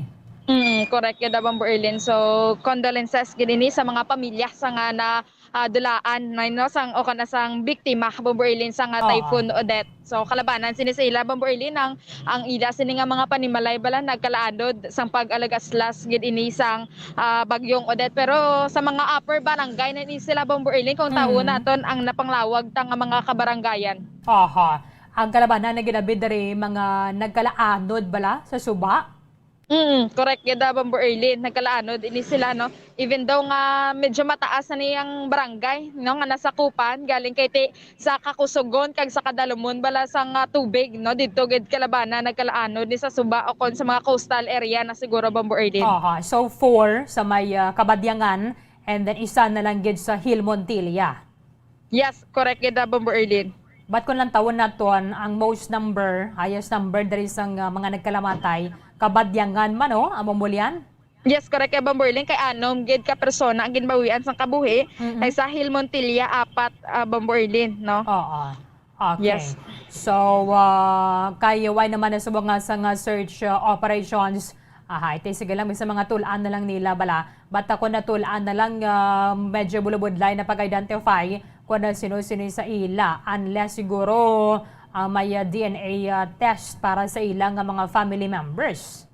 Correct yun Bombo Early. So malawig pa ang proseso sini sa pag-identify man no, sa mga kauturan naton sini nga ginbawian sa kabuhi if ever man gyud Bombo Early may masapuan nga tulaan kay daw ka may ara pa 5 no nga mga nagkaladula. Ilabi na gid ni Bombo Early ang mga kabataan bala no, so kabay pa Bombo Early no, nga biskan tulaan ang tuod kon masapuan sini sa ma-identify mangguro kung gamay sini o kung nadagko ang tulaan galing kay may mga process gid Bombo Early, so medyo mabudlayan na gid sa pag-identify. Ang DNA testing nga daan mahal man ang bayaran nimo and then dugay magwa ang result Yes, correct yun Bombo Early. So maayo lang kung may libre man ini ang DNA test no, kung masapuan magid sila Bombo Early. Sige. Sa Bomborlin sa dugang paginaton nga mga balita no. Adri naman sa may syudad isang Silay City o kon sa Silay na mag-live-in partner Bomborlin arestado sa anti-drug buy-bust operation nga ginpatigayon sa Silay City Police Station kung sa diin ini nga illegal drug activities ang mag-live-in partner dito nadakpan sa may sitio Dapdap, Barangay Lantad, syudad sang Silay Bomborlin no. Ang mga suspetsado ginkilala kay Rex Benieves alias Maoy, 42 anyos kag karelasyon sininga si Rosalie Fuentes, 44 anyos, isa ka street level individual sila no. Pito pala ni sila ka bulan nga nakagwa sa prisuhan Bomborlin bangod man sa illegal drugs kag sang pagpatigayon sinisang drug buy bust operation liwat naman sila nga nadakpan Bomborlin no. Ginamonitor ini sila sang kapulisan kag nakuhaan ini sila sang duha ka medium size kag tatlo ka magagmay nga sachet Bomborlin sang ginasuspetsohan siya bukang nagabugat sang 7 ka gramo kag may ara balon nga 47,600 ang nakumpiskar nga droga sa duha ka suspetsado Bomborlin sa subong yara na nakahunong sa kustodiya sa Silay City Police Station ang duha ka suspetsado Bomborlin. Aba na silang unungay no, Bombolian? Yes, correct ito Bomborlin. Amo ganito tuod nga unungay. Bag-o lang nakagwa sa prisuhan. So galing kay wala gid pagbag-o kapila naman ni pahanumduman na Bomborlin kada interview naton sa mga kapulisan kanino sulit-sulit na lang ining ilang ginapahanumdum sa aton nga mga kauturan galing kay wala gid kadudlaan. Aha. Sige, thank you gid Bombolyan. Yes, sa Bomborlin amoy adto ang mga balita gikan sa patrol. Ini si Bombolyan ni Zil Minardo para sa Pambansang Radyo ng Pilipinas. Consistent overall number 1 sa Bacolod. Basta Radyo, Bombo! Madamong salamat kay Bombolyan ni Zil Minardo. So, walima pa ang ginapangitad sa maya syudad sang Sipalay kasunod sining paggalabay sang Typhoon Odette sang nagligad nga Disyembre 17. Kag nagdangat sini Banwa sa 18 ang numero sang patay dira sa may syudad sang Sipalay. Sa pinakauli dari nga ginapagwa nga report sang National Disaster Risk Reduction and Management Council sang Inero Trust nagadangat na sa 407 ang numero sa mga nagkalamatay sa nagwaswas ning Typhoon Odette diri sa aton sa may Visayas kag Mindanao. Sang Disyembre 16 ang hapon asan Disyembre 17. So, 45 lang actually dere ang nakumpirmar na sunod sa aton NDRRMC and then 332 ang nagapaydalom sa may validation. Namin ni Gorong NDRRMC medyo panabunubuan man gid ang ilang pangalan no. Amin si President Rodrigo Duterte nagareklamo no kabudlay man ni kalaba bala. Pwede ba niguro daw Disaster Management Council na lang? But temo na na kabugusan na dring 1,147 ang numero sa mga napilasan ng mga kotoran naton. Santay 4 ang na-confirm and mayara sang total numbers ang missing nga santay 8 and maybe tinalakip na diri sa record ining 5 ang na-record sa may syudad sang Sipalay. Kalabanan natin daragin sa may barangay Kabadyangan, 4 sila and then isa na lang 47 anyos nga si Alfredo Oico adra sa may barangay Hill Montilla. Nagsaka na sa 7 million or 7.68 billion pesos ang balor sang damage sa sektor sa agrikultura nga ginabilin sining Typhoon Odette ilabi na sa may Calabarzon, Mimaropa sa regions of 5 diri sa aton sa Western Visayas, Region 7, Region 8, Region 10, 11, 12 and then Caraga. Kagamaya pilaman ka mga infrastructure nga na-damage nga nagadangat sa 16.9 billion pesos sa may Mimaropa, Regions 7, 8, 10, 12, Caraga, and then sa Bangsamoro Autonomous Region in Muslim Mindanao. Mani ang napulo ka mga reyon nga ginalabayan sang Typhoon Odette kag masobra man sa tunga sa milyon ang mga pamalay nga partially o kundi totally damaged. Impunto alas 7 na, yare na ang Bombo Network News. And the KBP Golden Dome for Best Radio Newscast Metro Manila goes to Bombo News, DWSM, Star FM, Bombo Radio. At ngayon, ang inyong tagapagbalita. Magandang umaga Pilipinas, anumang oras sa buong mundo, Enero 6 na, 2022. Ito po ang Bombo Network News Morning Edition. Napapanoodin tayo sa Facebook at YouTube channel ng Bombo Radio Philippines sa ulo ng ating mga balita. Yung lalawigan ng Laguna inilagay na rin sa alert level number 3 ng IATF. Ang Hong Kong naman nagpatupad na rin ng travel ban laban sa Pilipinas at 7 pang ibang mga bansa. Samantala, vaccine czar Carlito Galvez Jr. naka-quarantine na rin matapos ma-expose sa 15 niyang mga staff na COVID positive. Kakapusan naman ng tubig sa Metro Manila, posibleng mapaaga kumpara sa inisyal na mga pagtaya. Paglabo naman ng water supply, maaaring lumala pa. Samantala naman, milyong mga deboto inaanyayahan pa ring dumalo na lamang sa mga online masses sa mga susunod na araw. Simbahan ng Quiapo isasa na rin mula bukas hanggang kapistahan mismo sa Enero 9. Dalawa naman ang patay, maraming sugatan ng banggain ng truck ang pampasaherong multi-cab sa Butuan City. At sa tinamang sports balita, Australian government kinansila na rin ang visa ng defending champion sa Australian Open na si Novak Djokovic matapos umani ng matinding batikos dahil sa hindi ito bakunado. At sa entertainment news naman, ang model at beauty queen na si Catarina Rodriguez umapila sa mga nais pang tumulong sa Odette victims. Huwag naman daw anyang magbigay ng mga underwear at butas na damit. Samantala, 13 years old naman na Pinay singer pasok sa pinakabagong season ng The Voice Kids sa United Kingdom.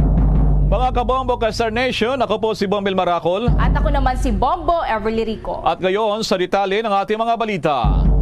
Mga kabombo, inilagay na nga ng Interagency Task Force o IATF on Emerging Infectious Diseases ang lalawigan ng Laguna sa Alert Level 3 dahil naman sa patuloy pa rin ang pagtaas ng kaso ng COVID-19. Maging epektibo ito mula Enero 7, simula po yan bukas araw ng Biyernes hanggang Enero 15. Sinabi ni Acting Presidential Spokesperson Carlo Dugrales na aprobado na ng IATF ang rekomendasyon ng Sub-Technical Working Group on Data Analytics. Kung maalala, nitong nakalipas lamang na Martes ay nilagay na rin sa Alert Level 3 itong lalawigan ng Bulacan kasama ang Cavite at Rizal na nakapaligid sa Metro Manila o NCR mula Enero 13 hanggang 15 ng taong kasalukuyan. Inanunsyo naman ng Hong Kong ang panibagong paghigpit nila bilang pagkontrol na rin ito sa pagkalat ng COVID-19.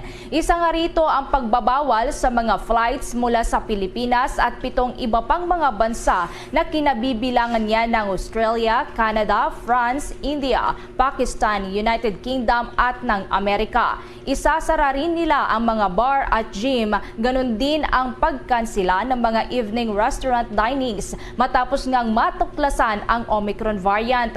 Nagtala kasi ang Hong Kong ng 114 na Omicron cases na karamihan dito ay nakita sa mga paliparan sa 21 mga day hotel quarantine na mandatory sa mga dumarating na pasahero. Pinangangambahan ni Chief Executive Carrie Lam na posibleng kumakalat na nga ito sa mga komunidad.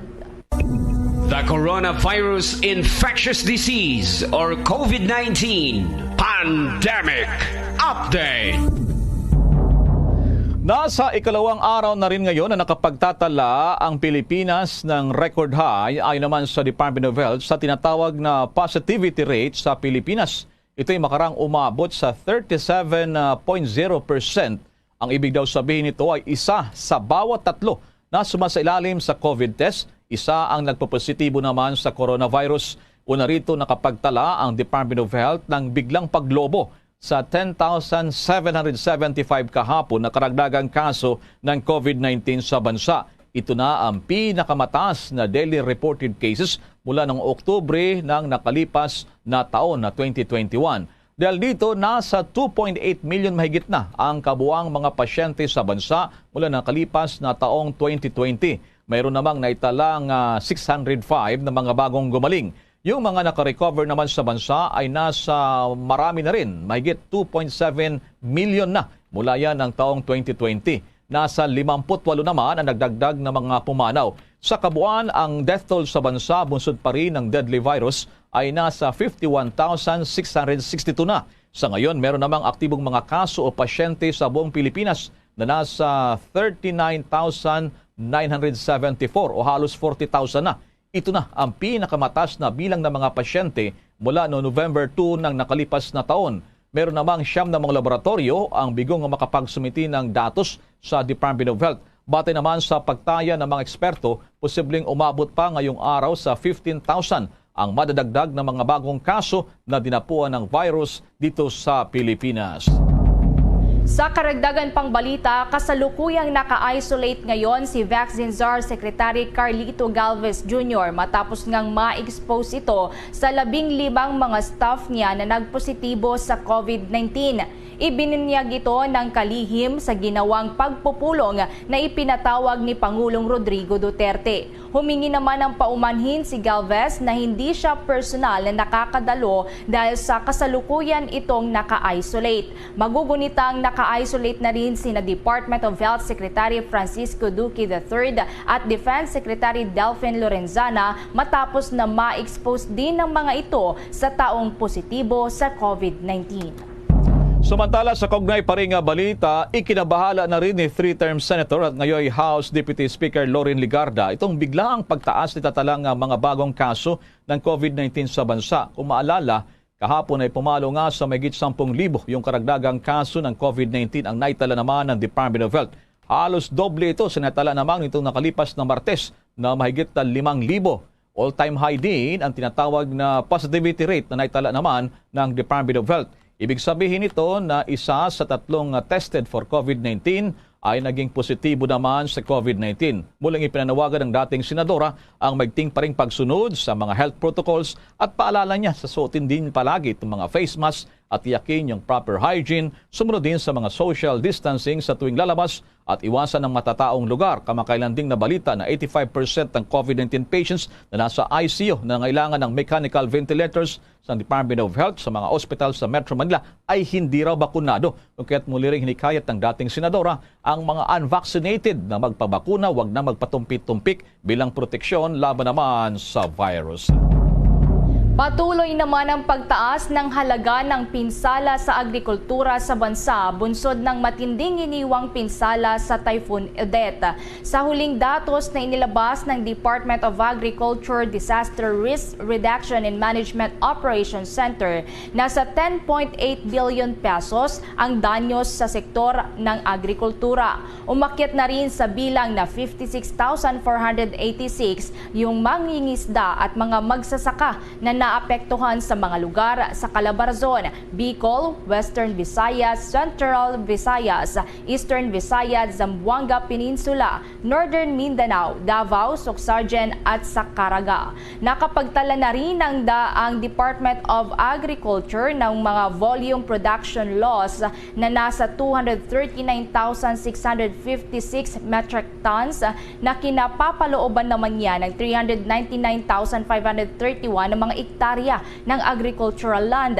Kabilang pa sa mga pininsala ng kalamidad ay sa mga palayan, corn, high-value crops, coconut, sugarcane, livestock at sa fisheries. Ang sektor naman ng mga pangingisda ay nasa 27.9% na ang naitalang damage o katumbas yan ng 3 billion pesos. Samantala sa palayan naman, ang pinsala ay katumbas na rin ng volume loss na 2.2 billion pesos. Samantala sa kaugnay pa ring balita, pinsala pa rin ang nagdaang kalamidad. Target ng Department of Energy o DOE na may saayos na rin ang lahat ng linya ng Bohol 1 Electric Cooperative sa January 31 ng taong kasalukuyan, habang sa may bahagi ng Southern Leyte naman ay may babalik daw ang full restoration ng transmission facility sa susunod na linggo. Yan ay January 11. Iniulat nga nitong si Energy Undersecretary Felix William Pentebella, ang tagapagsalita ng DOE, ng iba pang linya ng supply ng kuryente ay puspusan na ring may babalik. Kaya naman nababalam daw ang power restoration sa marami pang mga lugar ay bunsod na rin na nahihirapan lamang o naghihiraman lamang din itong mga gumagawa ng equipment at manpower. Sa ngayon, itong National Grid Corporation of the Philippines o NGCP ay may babalik na raw nila ang supply na aabot daw sa 6 na mga 138 kilovolt lines na tinatawag. O narito nakapagtala ang sektor ng enerhiya ng 2.6 billion pesos na halaga ng pinsala dulot naman ang pagdaan kamakailan ng super typhoon na si Odette. Sa iba pang mga balita, ang kakapusan naman ng tubig sa Metro Manila posibleng mapaaga kumpara ito sa inisyal na mga pagtaya. Samantala, paglobo naman or paglabo pa ng water supply maaring lumala pa yan. Alamin ang buong detalye mula kay Bombo Dennis Hamito. Nganib na mapaaga, Bombo Elmar, Bombo Ever, ang pagbaba ng level ng tubig sa critical level. Yan ay para sa water supply sa Metro Manila at mga karatig na lugar. Kasunod ito ng patuloy na pagbulusok ng antas ng tubig sa Angat Dam na pangunahing source ng tubig para sa rehiyon. Ayon kay National Water Resources Board Director Dr. Sibilio David Jr., walang naitatalang mga pag-ulan sa water reservoir at sa halip ay tumataas pa ang konsumo ng mga nasa Metro Manila at mga karatig na lugar. Kung magpapatuloy niya ito, maaaring sumadsad hanggang sa critical level na 180 meters ang level ng tubig sa Angat Dam. Nabatid ng naturang dam ang pinanggagalingan ng supply ng 90% ng consumers dito sa Kalakhang, Maynila. Nabatid na ang normal na level ng tubig dito ay 212 meters dapat, kung saan huli itong naitala nung pagtatapos ng taong 2021. Pero sa ngayon ay nasa 202.8 meters na lamang ang level ng tubig dito at inaasahang mas lalo pang bibilis ang pagbaba, lalo na sa pagpasok ng panahon ng tag-init. Umaapila si David sa publiko, lalo na sa mga nasa Metro Manila, na ngayon pa lang ay ugaliin na ang pagtitipid ng tubig higit pa kumpara dun sa mga nakalipas na panahon upang maiwasan ang labis na kakulangan ng tubig sa mga susunod na buwan. Aasahan din umano ang paglabo ng tubig, ito yung tinatawag na turbidity, dahil naman sa mahinang pressure. Kung hindi makakapagtala ng ulan, maaring maulit ang kakulangan ng supply na naranasan noong taong 2019.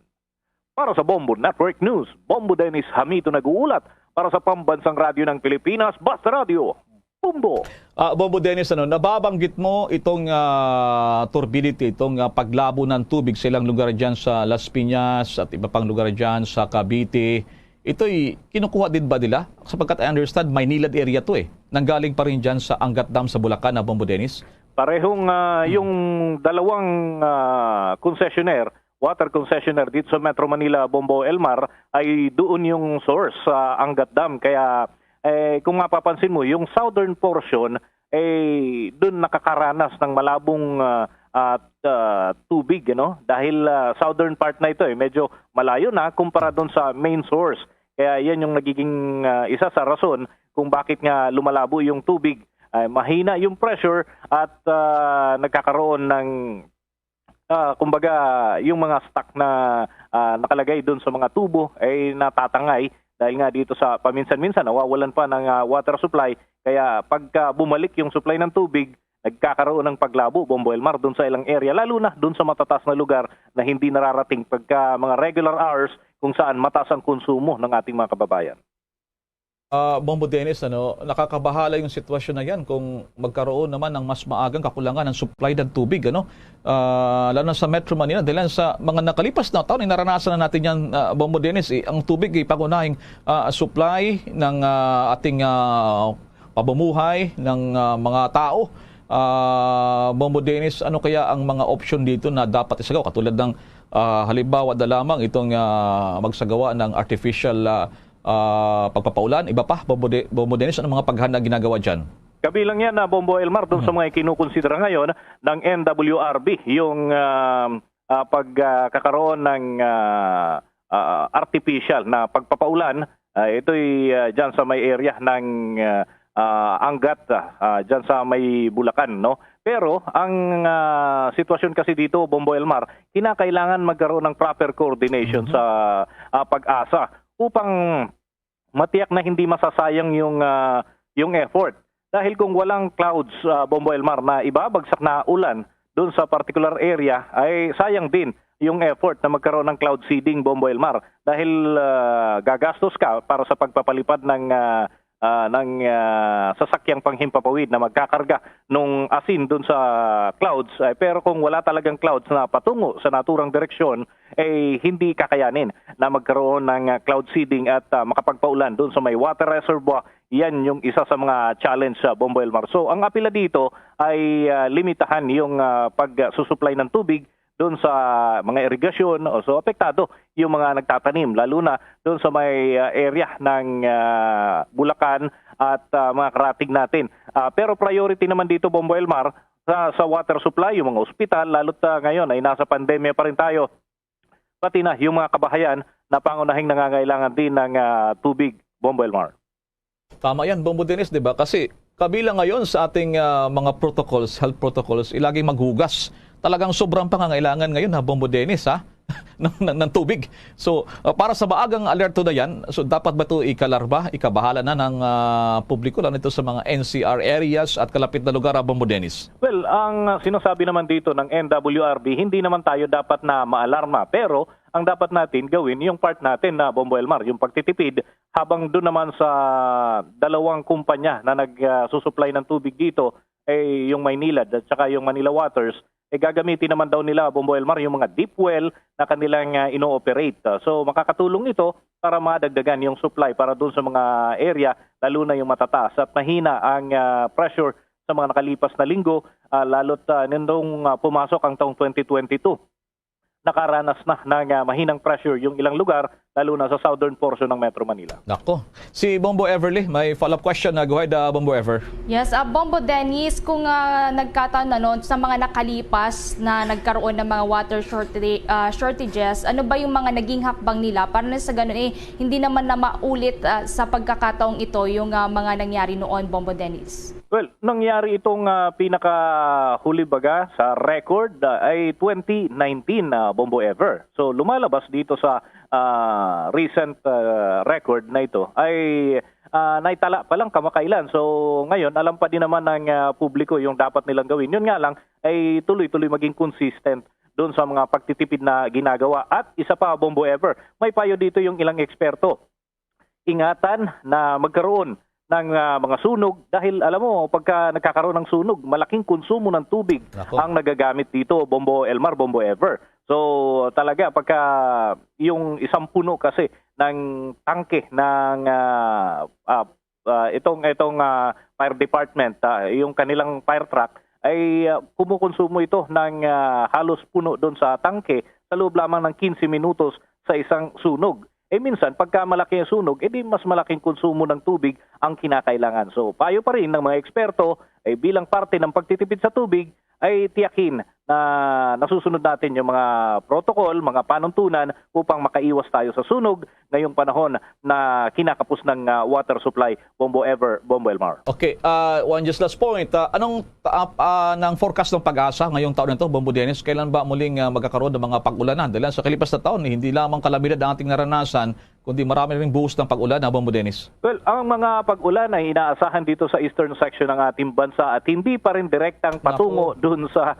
Angat, Bulacan. So, well, ang kinakailangan natin gawin pa rin ay umasa na magkakaroon pa ng mga pagbabago dahil wala pa tayong nakikitang aktibong sama ng panahon na maaaring maghatid ng mga pag-ulan dito sa area ng Central Luzon, kasama yung area ng Bulacan, pati na dito sa may Metro Manila, Bombo Elmar, ay wala pang expected na mga pag-ulan hanggang sa mga darating na linggo, Bombo Ever, Bombo Elmar. Sige, maraming salamat sa mga updates na yan, Bombo Dennis. Para sa Bombo Network News, Bombo Dennis Hamito nag-uulat para sa Pambansang Radyo ng Pilipinas, Basta Radio, Bombo!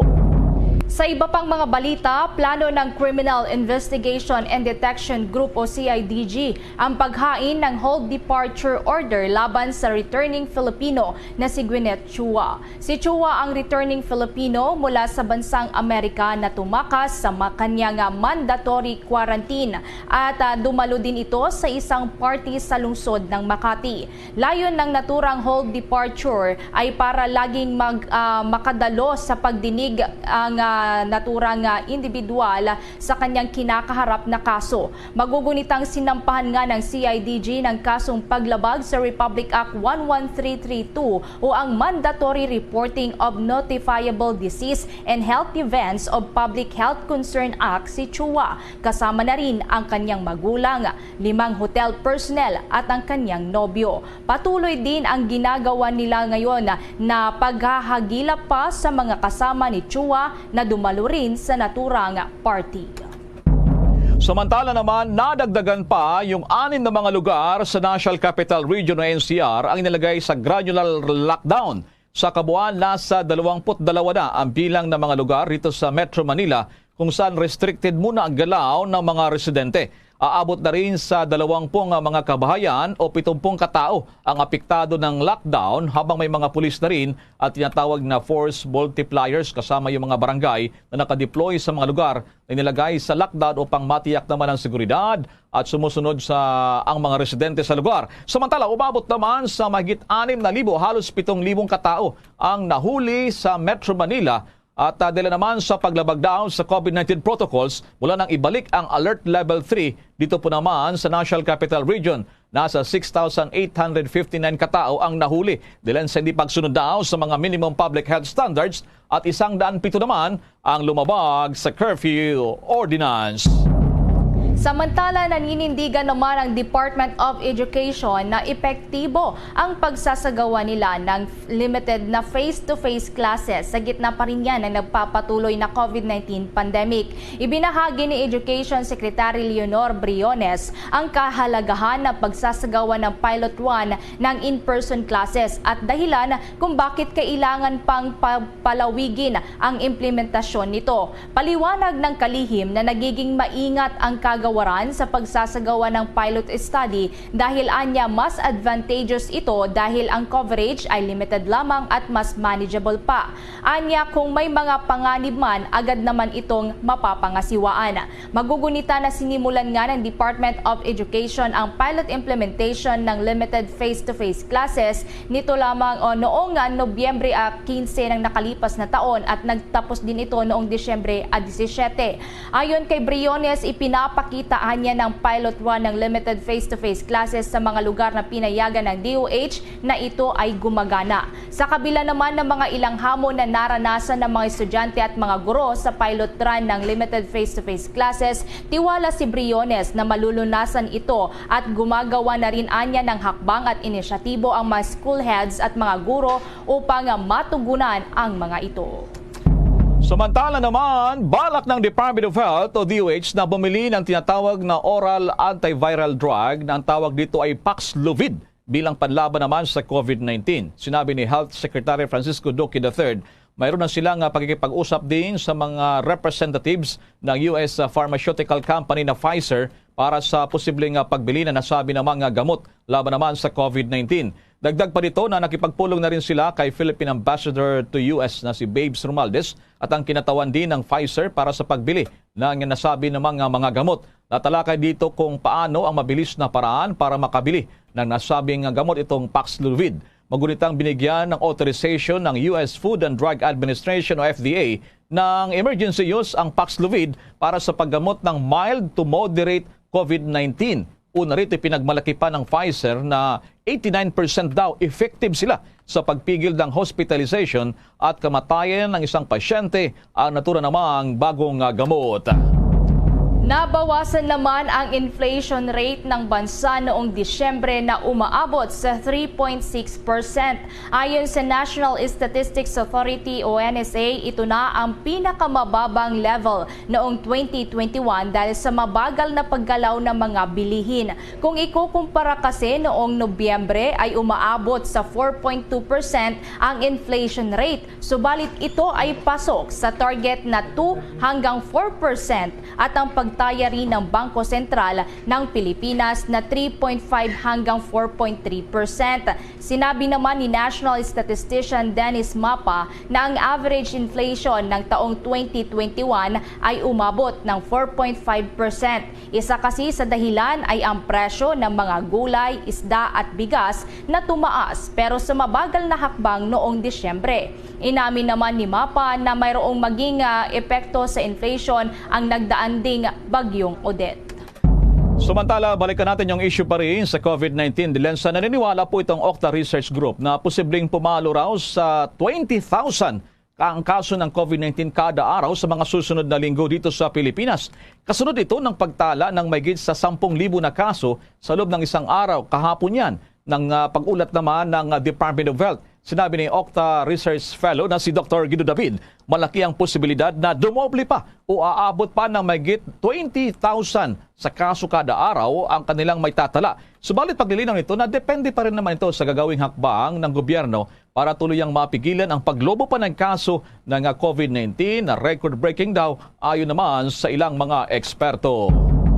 Sa karagdagang balita, isinusulong ng isang mambabatas sa House of Representatives ang panukalang magbibigay ng one-time na 15,000 pesos cash assistance para sa mga pamilyang Pilipino na fully vaccinated na kontra COVID-19 upang ito'y mapalakas ang vaccination program ng gobyerno. Sa inihaing House Bill 10644, sinabi ni Quezon City Representative Alfred Vargas na ang panukala ay hindi lamang makakatulong na maibsan ang paghihirap ng mga Pilipino sa 2 taon na kinakaharap ng pandemya, kundi upang mabigyan na din ito ng kalunasan sa pamamagitan ng paghihikayat sa pagbabakuna na suportado ng agham at pagpapabilis pa sa pag-abot ng herd immunity. Layunin ng naturang panukala na magkaroon ng cash assistance program sa ilalim ng Department of Social Welfare and Development o DSWD bukod pa sa nagpapatuloy na social amelioration program na ipinapamahagi ng ahensya. Saklaw ng naturang programa ang lahat ng eligible na pamilyang Pilipino na nakapag-comply sa vaccination. Prioridad dito ang mga poorest of the poor at ang pinaka-vulnerable na sektor ng komunidad, kabilang na ang mga senior citizens, mayroong kapansanan at person with comorbidities. Makakatulong din anya ang ayuda sa bakuna na mabawasan ang pag-aalinlangan sa bakuna na patuloy na humahadlang sa pagsisikap ng gobyerno sa laban sa COVID-19. Samantala, alamin muna ang mga guidelines o abiso naman ng Manila Archdiocese doon po naman sa mga simbahan matapos ipatupad ang lockdown sa Alert Level 3 ng IATF sa Metro Manila. May dadag pang mga detalye si Bombo Jovino Galang. Naglabas ang Roman Catholic Archdiocese of Manila ng mga panuntunan sa pagpapatupad ng lockdown sa mga simbahan dahil sa patuloy na pagtaas ng kaso ng COVID-19. Sa Circular 2022-03 na permado ni Archbishop Jose Cardinal Advincula na ipapatupad lamang ang temporaryong pagsasara ng simbahan base na rin sa pagpapasya ng mga pari sa pakikipagpulong sa Parish Pastoral Council, local government unit, health authorities at ilang mga concerned government agencies. Maaari lamang mabawasan ang pagkakaroon ng lockdown sa mga simbahan kung naipapatupad ang minimum health protocols. May papatupad lamang ang temporaryong pagsasara ng simbahan kapag mayroon ng kumpirmadong kaso ng pagka-expose sa close contact sa isang parish office. Magugunit ang ilang mga simbahan gaya ng National Shrine of Our Lady of Guadalupe sa Makati at National Shrine of St. Jude Tadeo sa Maynila ang nag-anunsyo ng pagsasara dahil sa ilang personnel nila ang nagpositibo sa COVID-19. Isasara ang National Shrine of Our Lady of Guadalupe mula Enero 4 hanggang January 17 habang ang National Shrine of St. Jude Tadeo ay nakasara mula pa noong December 31, 2021 hanggang January 14, 2022. Maging ang Minor Basilica of the Black Nazarene o ang Quiapo Church at ang Santa Maria Gorete Parish Church sa Paco, Maynila ay nag-anunsyo ng kanilang pansamantalang pagsasara. Nag-uulat para sa Pambansang Radyo ng Pilipinas, Bombo Jovino Galang, Basta Radyo, Bombo! Mamaya abangan kukuha tayo ng sa situational report dyan po naman sa Quiapo, Manila. Dahil sa maging yung IATF ay nagdesisyon na bawal muna yung aktibidades naman sa pinakamalaking kapistahan dyan po naman sa Quiapo, Manila na milyon-milyon ang mga deboto. Sa karagdagang balita, tiniyak ng Bureau of Immigration o BI ang walang patid na serbisyo nila para sa mga international traveler sa mga daungan sa gitna pa rin ito ng tumataas na kaso ng COVID-19. Sinabi ni BI Commissioner Jaime Morente na walang mababawas sa kanilang work schedule ng kanilang mga tauhan na nakadeploy sa May Ninoy Aquino International Airport o NAIA at iba pang mga international ports. Inatasan na kanya si BI Acting Port Operations Division Chief Attorney Carlos Capulong na panatilihin ang kasalukuyang work scheme at schedule ng mga immigration personnel na nakatalaga sa mga airport. Ayon nga sa nakalipas na linggo, nakita ang tuloy-tuloy na pagtaas sa dami ng mga international passenger na dumadating at lumalabas sa mga paliparan, kaya dapat lamang anya na panatilihin ang kasalukuyang manpower upang matiyak ang maayos at tuloy-tuloy na serbisyo para sa mga biyahero. Ito nga ay kasunod na rin ng inanunsyo ni Morente na pag-iimplementa ng 60% on-site work capacity mula noong Enero 3 hanggang 15 para sa main office nito sa Intramuros, Maynila at iba pang mga satellite field at extension offices sa Metropolis. Subalit sa ilalim naman ng naunang resolution ng Interagency Task Force on Emerging Infectious Diseases o IATF, sinabi ni Kapulong na ang mga tauhan ng gobyerno na nasa border control operations ay pinapayagan namang mag-operate ng full capacity. Mamaya abangan pa detalye ng ating mga balita sa ating sports balita. Abay, ang Australian government ay bumaliktad kanina na ngayon na kinakansela yung visa ng controversial world's #1 na si Novak Djokovic na maglaro dahil sa hindi pala ito bakunado diyan naman sa gagawing prestiyosong Australian Open. Pero bago ang balitang yan, bago tayo magpatuloy, tabay muna sa ating mga himpilan Luzon, Visayas at Mindanao. Kasama na natin live nationwide, worldwide, ang 3-term senator at ngayon House Deputy Speaker, Senator Loren Legarda. Madam Senator, kumusta na po kayo at Happy New Year po, Madam Senator. Isang manigong bagong taon sa iyo, Bombo Elmar, at mayad nga aga kaninyo tanan, mayong buntag kaninyong tanan na imbagabigat. Magandang umaga po. Sana po'y nasa ligtas na kalagayan kayo po at lahat na nakikinig. Alam natin maraming hamon ngayong bagong taon, lalo na yung Odette nung Desyembre.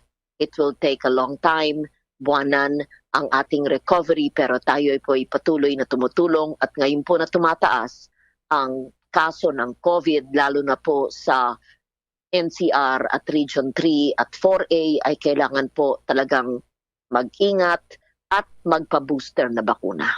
Nababanggit mo itong NCR at iba pang lugar ng pagtaas ng bilang ng COVID case, ano pong rito? Reaksyon niyo po dahil sa sabi nakakabahala daw yung biglang pagtaas. So, ano pong masasabi niyo rito, Senator Legarda, Madam? Opo, maski po nakakabahala, meron naman pong solusyon. Kaya nga po maraming bakuna. Kaya nga po may booster na rinoroll out ang ating pamahalaan at ito'y libre mula sa lokal na pamahalaan. At maski ang aming pamilya na bumili ng Moderna vaccine mula 1 year ago from ICTSI Foundation, ay nagbigay po tayo ng libreng Moderna vaccines para gamitin pong karagdagan ng LGU, gaya ng LGU ng Parañaque, ng Pasay. Nagbigay po tayo sa mga teachers sa DepEd, sa NCR at sa marami pang ibang lugar. Kaya lahat po ng nag-iisip pa kung magpapabakuna, magpabakuna na po. At yung hindi pa po nagpapabooster, sabi nila 3 to 6 months, pwede na po pagkatapos magpa-booster na po dahil yan po ang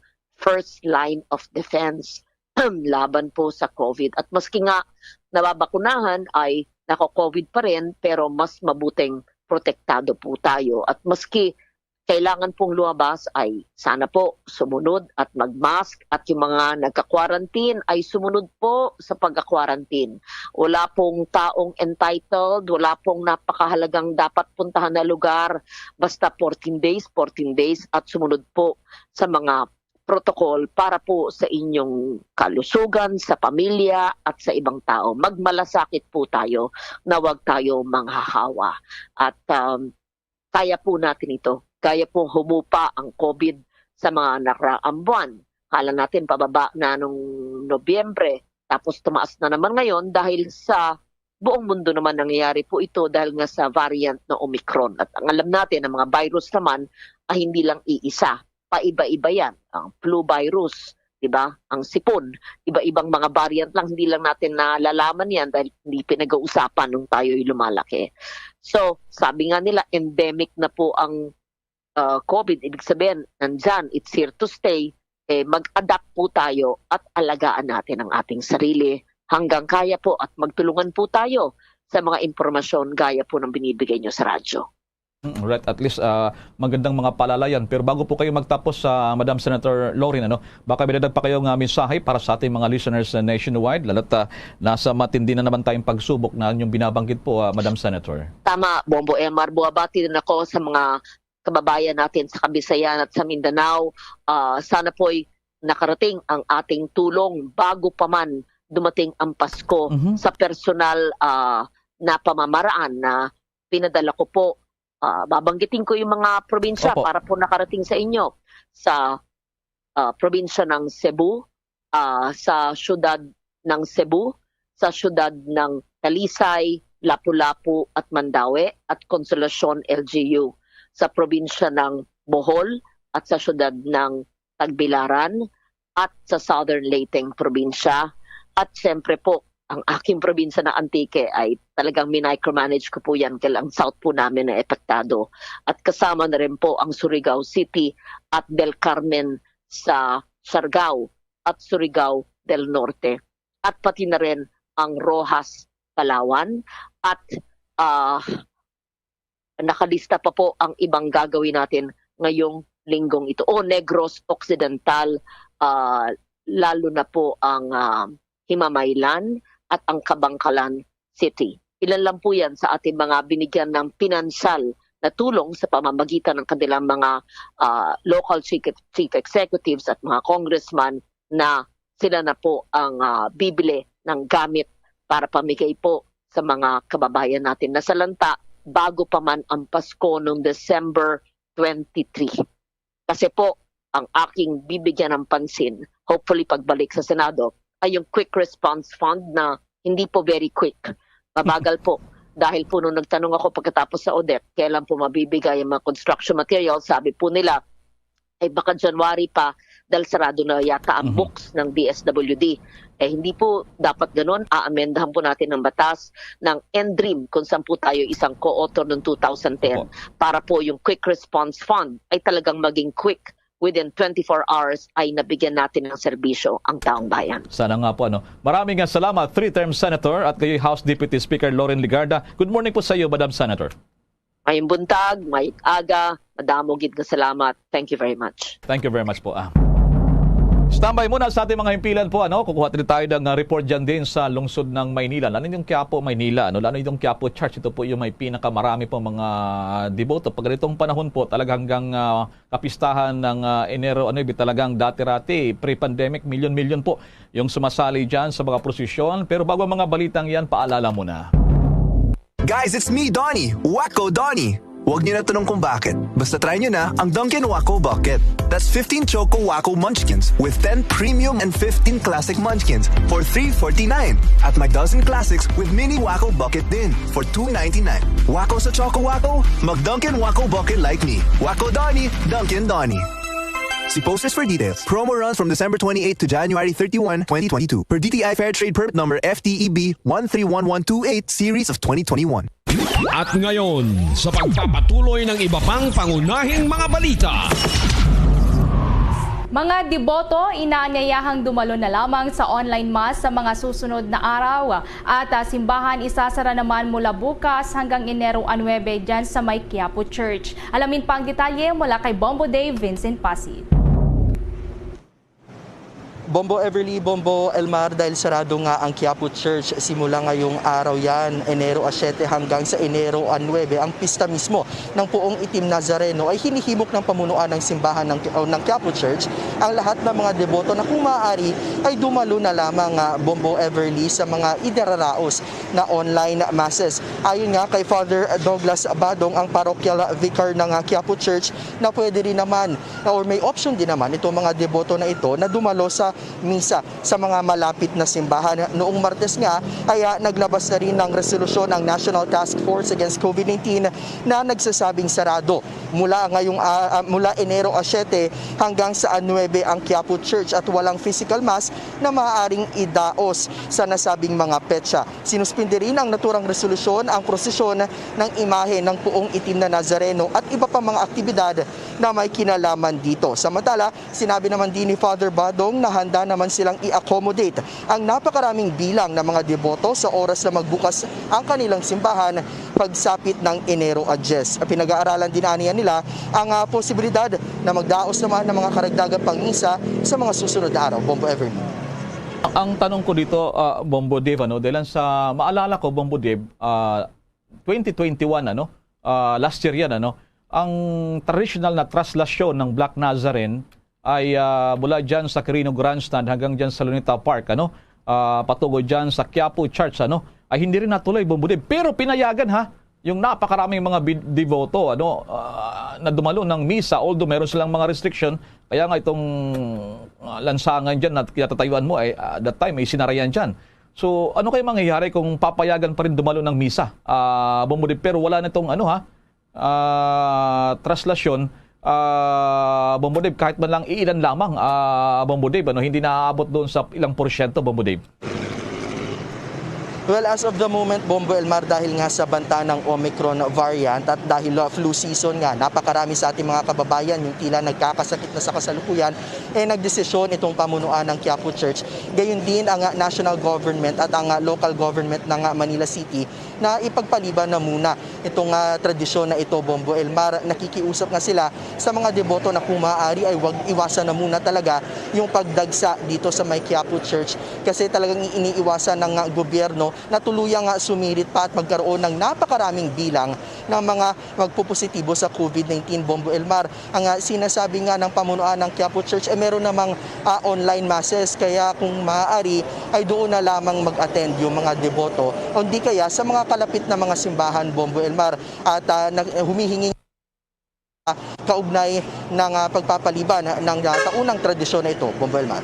Itong Black Nazarene, Bombo Dave, hindi lamang sa Metro Manila, maraming lugar sa ating bansa ang meron ding kaparehong pagsasagawa katulad dyan sa Quiapo, Maynila.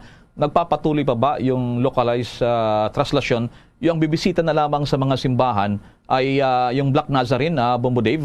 Kasi before nitong Alert Level 3, ay may mga probinsya na pinaiikot. In fact, parang dalawa pa yata ng mga rebolto, imahe ng Black Nazarene ang pinapaikot sa ilang lugar sa ating bansa. Para yung mga tao ay ma-discourage na wag nang pumunta dito sa Quiapo Church, Bombo Dave.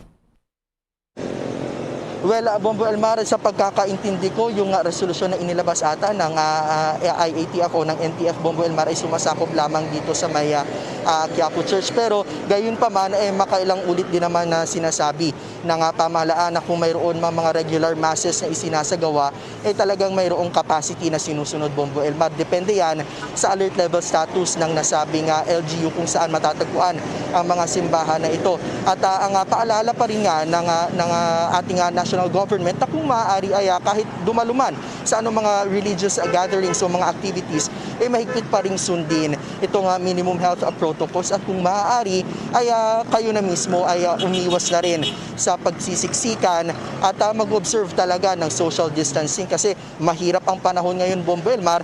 Marami talaga yung nagkakasakit, Bombo Elmar. Okay, napansin ko dyan sa likuran mo, medyo basa yung kinaurunan mo. Umulan ba dyan sa lugar mo, Bombo Dave? Oh, actually, kanina Bombo Elmar, nung dumating tayo, hindi naman maayos naman yung lagay ng panahon hanggang sa kasalukuyan. Pero kanina, nag-iikot itong mga naglilinis dito sa may palibot ng Quiapo Church, Bombo Elmar, kasama yung kanilang pangbomba ng tubig kasi nililinisan pa rin nila kahit walang tao. Tuloy-tuloy yung paglilinis.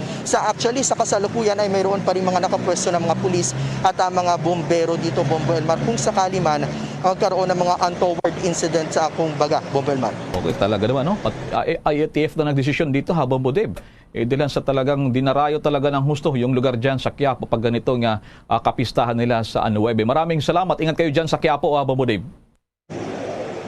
Oh, may dagdag ko lamang, Bombo Elmar, bagamat sarado nga, no, itong Quiapo Church, mayroon pa rin nagpupunta kanina actually sa aking likuran, pero kanina, nung dumating tayo, ay mayroon pang mga ilang deboto na dito na lamang sa labas nagdasal dahil nga sarado itong Quiapo Church hanggang sa January 9, ang pista mismo ng Puong Itim na Nazareno. Live mula sa Quiapo, ito si Bombo Dave Vincent Pasit nag-uulat para sa Pambansang Radyo ng Pilipinas. Basta Radio, Bombo! Samantala sa patuloy pa ng ating mga balita, nakatakdang lumikha ang Philippine Overseas Employment Administration POA at Department of Labor and Employment DOLE ng isang transition committee bilang paghanda sa pagbuo ng Department of Migrant Workers. Ito'y matapos ang halos isang linggo mula ng lagdaan ng Pangulong Duterte ang isang batas para lumikha ng bagong ahensya ng gobyerno upang tugunan pa rin ang mga concerns at magbigay ng higit na proteksyon para sa mga overseas Filipino workers. Ayon kay POAE Administrator Bernard Olalia, maliban sa POA, nakatakda ring lumikha ang DOLE ng sarili nitong transition committee at kapakalagaan niya nito dahil sa majority sa mga ahensya ay mabubuo ay magmumula naman sa Department of Labor and Employment. Anya mayroong humigit kumulang daw 2.2 million na mga OFW, subalit dahil sa COVID-19 pandemic, nasa kalahating milyong OFW ang napilitang umuwi ng Pilipinas. Sa kabila ng paghina ng ekonomiya dulot ng pandemya, nagawa pa rin ng mga OFW na makapag-ambag ng $33.2 billion noong nakalipas na taon. Katumbas ito, 1/3 ng kasalukuyang 4.5 trilyon na pambansang budget.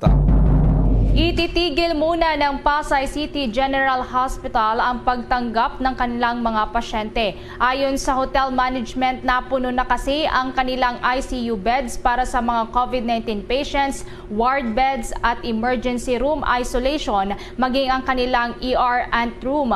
Dahilan kaya't hindi na makakatanggap ng karagdagan pang admissions para sa mga severe at critical COVID-19 patients. Maging mga non-COVID-19 patients ay hindi na rin muna tatanggapin sa naturang ospital dahil sa nagkukulang na ang kanilang mga healthcare workers.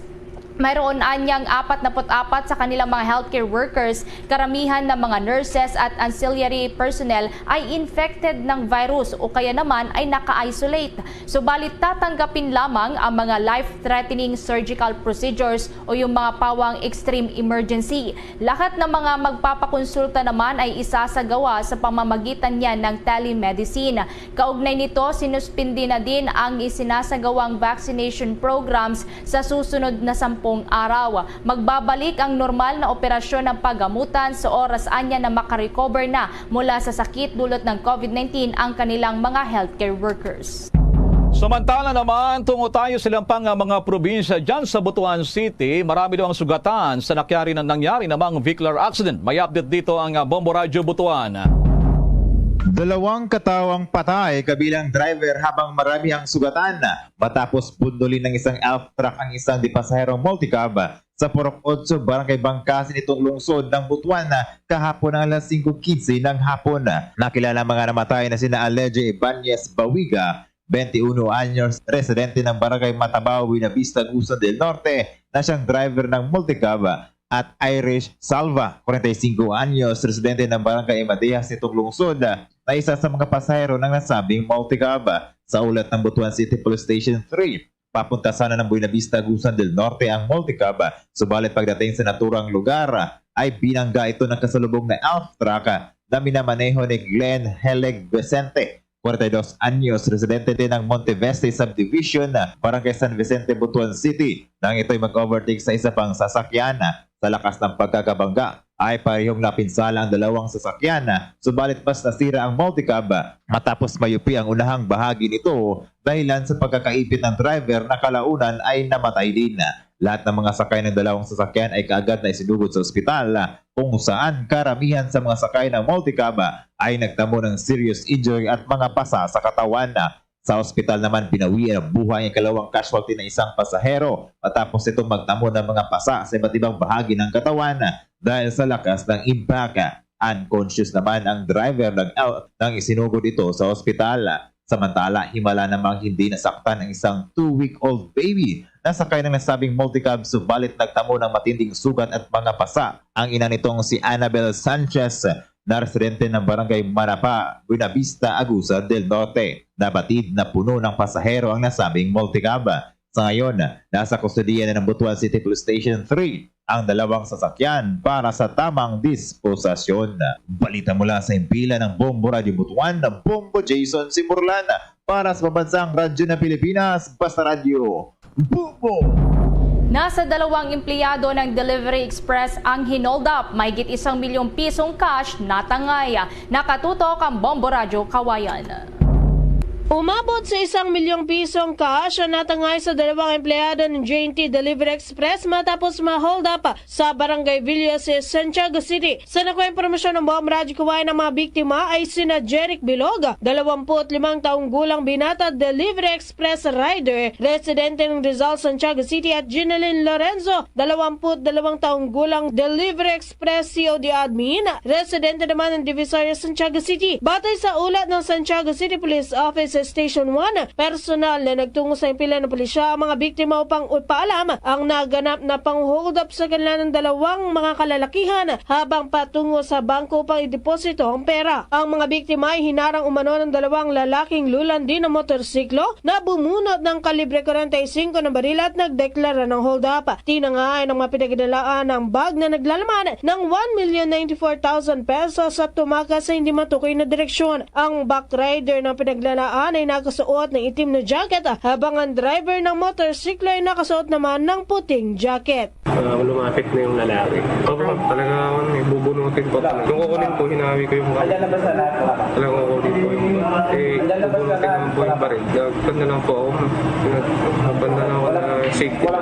Sabi niya yung bag mo, gano'n. Para sa Bombo Network News, Bombo Chari Malili nagulat para sa Pambansang Radyo ng Pilipinas, consistent overall number 1 radio station sa Isabela Basta Radio, Bombo! Diyan muna tayo sa Iloilo. Palisipan pa rin doon yung nagpositibo daw sa Omicron variant ng COVID-19. May follow-up na dito ang Bombo Radio Iloilo. Patuloy pa na inaalam ng Iloilo City Government kung saan nahawa ang index case ng Omicron variant sa lungsod kahit na nagnegatibo na ito sa 2 RT-PCR test. Ito ay ang 46 anyos na seafarer mula sa bansang Kenya, residente ng Sook, Arevalo, Iloilo City at hindi pa bakunado. Sa eksklusibong panayam ng Bombo Radio Iloilo kay Dr. Marigold Calzas, head ng Iloilo City Epidemiology and Surveillance Unit, sinabi nito na posibleng nahawa ito sa Cebu sa eroplano na kanyang sinakyan pauwi sa lungsod. Ayon kay Calzas, dahil hindi bakunado ang seafarer, madali itong nahawa ng virus. Napag-alaman na nagnegatibo sa RT-PCR test noong Desyembre 15 ang seafarer pag-alis nito sa Kenya at kaagad na lumipad papuntang Cebu noong Desyembre 16 at nag-quarantine sa hotel. Desyembre 19, muling nagnegatibo ang kanyang RT-PCR test at Desyembre 24, umuwi ito sa Iloilo City. Desyembre 27, nagpa-swab test at nagpositibo sa RT-PCR test ang seafarer at nakita na mababa ang kanyang cycle threshold value kaya't idinaan ito sa genome sequencing. Enero 4, nang lumabas ang resulta ng genome sequencing at napag-alaman na nagpositibo sa Omicron variant ang seafarer. Sa ngayon, nananatili sa quarantine isolation facility ang seafarer at asymptomatic. Ang Kenya, we know na natag siya as a green list siya nga area or country. Plus, the stay sa other na sa airplanes, sa hotel, sa Cebu, those are possible na areas. Si Dr. Marigold Tuilo, ito si Bombo G sa Padios para sa Pambansang Radyo ng Pilipinas. Consistent overall number 1 sa Iloilo Basta Radio. Bombo! Samantala, mahigit 3 milyong pisong halaga ng shabu ang nakumpiska at meron pang napatay sa buy-bust operation. May nakuha impormasyon ng Star FM Cotabato. Nanlaban umano kaya't napatay ang isang drug suspect sa isinagawang buy-bust operation ng PIDEA 12 sa barangay Salunayan, Midsayap sa North Cotabato. Kinilala ang suspect na si Jackie Gimba alias Dato Dipo, 23 anyos sa taga-barangay Pamalian, Sharif Saidona, Mustafa, Maguindanao at sinasabing miyembro ng MILF. Nakumpiska sa pag-iingat ng suspect ang 10 sachet ng pinaniniwalaang shabu na may timbang na humigit kumulang 500 grams na may estimated value na 3.4 million pesos. Kabilang sa nakuha sa suspect ang isang motorsiklo, isang caliber 45 pistol at nabawi rin ang 850,000 pesos na buy-bust money. Ang buy-bust operation ay isinagawa ng PIDEA 12 katuwang ang Midsaya PNP sa pangunguna ni Police Lieutenant Colonel Rolly Oranza. Sa inisyal na investigasyon, aarestuhin sana ang suspect pero bumunot ito ng baril at nakipagbarilan sa mga pulis habang tumatakas. Napatay si Gimba habang nakatakas naman ang dalawa pa nitong kasama. Para sa Bombo Network News, ito si Star DJ Tom ng 93.7 Star FM Cotabato para sa pambansang radyo ng Pilipinas, Basta Radyo, Bombo! Bombo Sports News. Pinawalang bisa na ng gobyerno ng Australia ang visa ng Serbian tennis superstar na si Novak Djokovic dahil sa pangyayari ay magiging malabo na ring madepensa ng world's #1 tennis player ang kanyang titulo sa Australian Open na magsisimula na susunod na mga linggo. Pagdating ito sa Melbourne ay ilang siyang inilagay sa kwarto at doon kinwestiyon ang kanyang medical exemptions. Paliwanag ng Australian government na hindi nakahingi ang kampo ni Djokovic ng medical exemption dahil sa hindi nagpapabakuna laban sa COVID-19. Una rito sinabihan ang kampo nito na maaring palayasin siya, subalit nagmatigas ang abogado ni Novak sa kanilang kukwestiyonin daw ang desisyon. Kung maalala, binigyan ng medical exemptions ng Tennis Australia itong si Djokovic para may depensa nito ang titulo. Isa kasi ang Serbian superstar na kumukontra sa pagpapaturok ng COVID-19. Okay naman ay vaccine. Samantala naman sa ibang balita, naghayag ng suportang Malacanang kay Filipino Olympian Ernest John Obiena o AJ Obiena. Ito'y kahit na nagdesisyon na ang Philippine Athletics Track and Field Association o PATAFA na tanggalin siya mula sa national team. Ayon kay Acting Presidential Spokesperson Carlo Nograles, suportado ng gobyerno ang lahat ng mga national athletes ng bansa at umasa ito na anumang hindi pagkaintindihan sa pagitan ni Obiena at ang PATAFA ay saring maplansya na. Dagdag pa nito na kanila nang ipinadala sa Philippine Sports Commission at COA ang mga dokumento kung saan hinihintay na lamang nilang gagawing investigation. Kung maalala, inakusa ng PATAFA si Obiena na nameke ng mga liquidation sa bayad nito. Inamin naman ng atleta na naantala lamang daw ang pagbabayad nila sa paging abala nito sa ensayo para naman sa torneo. Bombo Entertainment News. Bombo Entertainment News. Ang model at beauty queen na si Catarina Rodriguez umapila sa mga nais pang tumulong sa Odette victims. Huwag naman daw sanang magbigay ng mga underwear at butas na damit. May chika si Bombones kay Abia Mercado.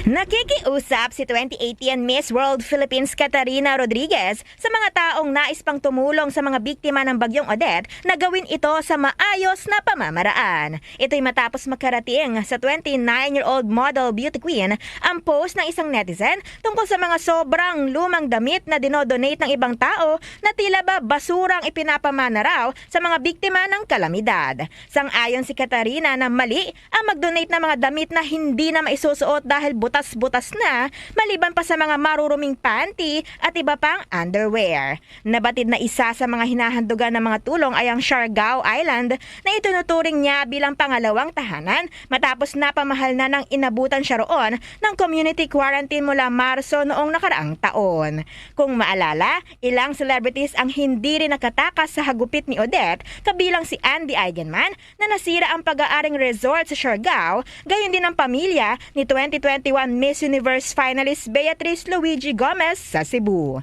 Si Rodriguez ang naging kinatawan ng bansa sa Miss World noong 2018, ngunit bigong maibigay ang pangalawang corona matapos hindi na ito nakapasok sa top 30. Yan ang latest chika. Ito si Bonbon Nes, kaya Biab Mercado nag-uulat para sa Pambansang Radyo ng Pilipinas, Basta Radyo, Bombo! Bombo Foreign Exchange Update.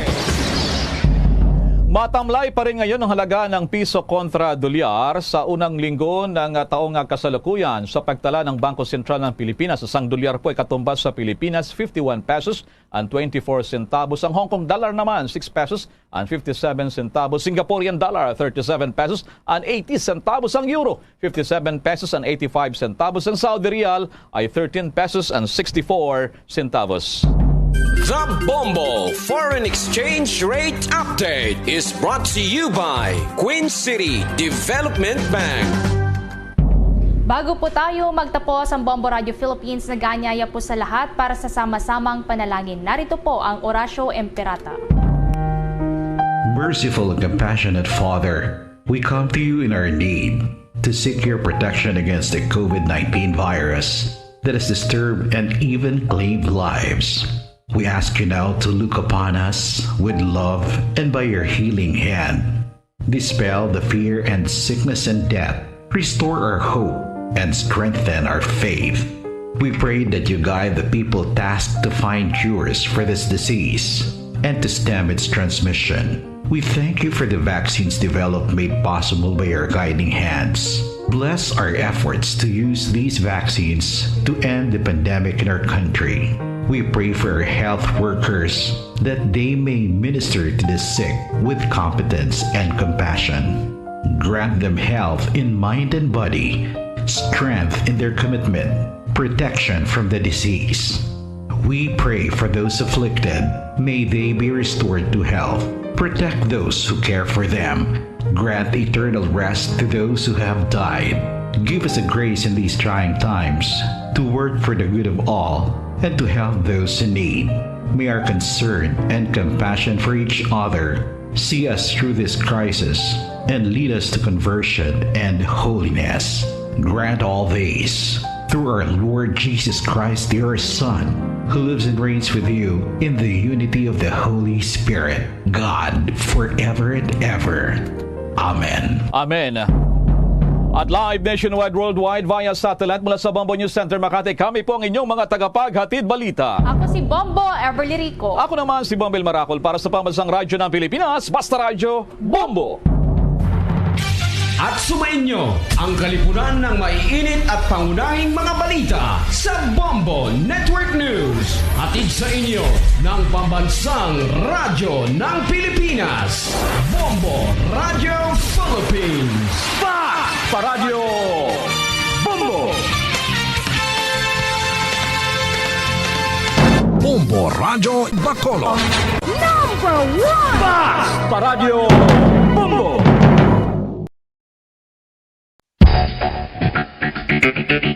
Ang husto nga paggamit sang earphones o kon headphones. Kalabanan sa karon, ilabi na sa mapamatanon ang masami nga nagagamit sang earphones o kon headphones sa tion sang nagausar sang gadgets. Apang, ano bala kalawig ang aton paggamit sang earphones kag headphones? Nakahibalo bala kamo mga kabombo nga ang tuman kalawig nga paggamit sini ang makatugas sang ear noise o kon acoustic trauma. May pila ka mga tips nga makabulig agud mahalungan naton ang aton dulungan kag pamatin-an. Dapat nga ipabilin nga yara lang sa 60% ang volume sang aton nga mga earphones o kon headphones. Likawan nga masobra sa 4-5 ka oras ang tayuyon nga paggamit sang earphones o kon headphones. Magtala na sang 15 minutos nga break matapos sa 1 ka oras agud nga makapahuway ang aton pamatin-an. Masami nga tinluan ang earphones o kon headphones kag mas maayo nga gamiton ang duha ka mga earpiece sang aton nga mga earphones.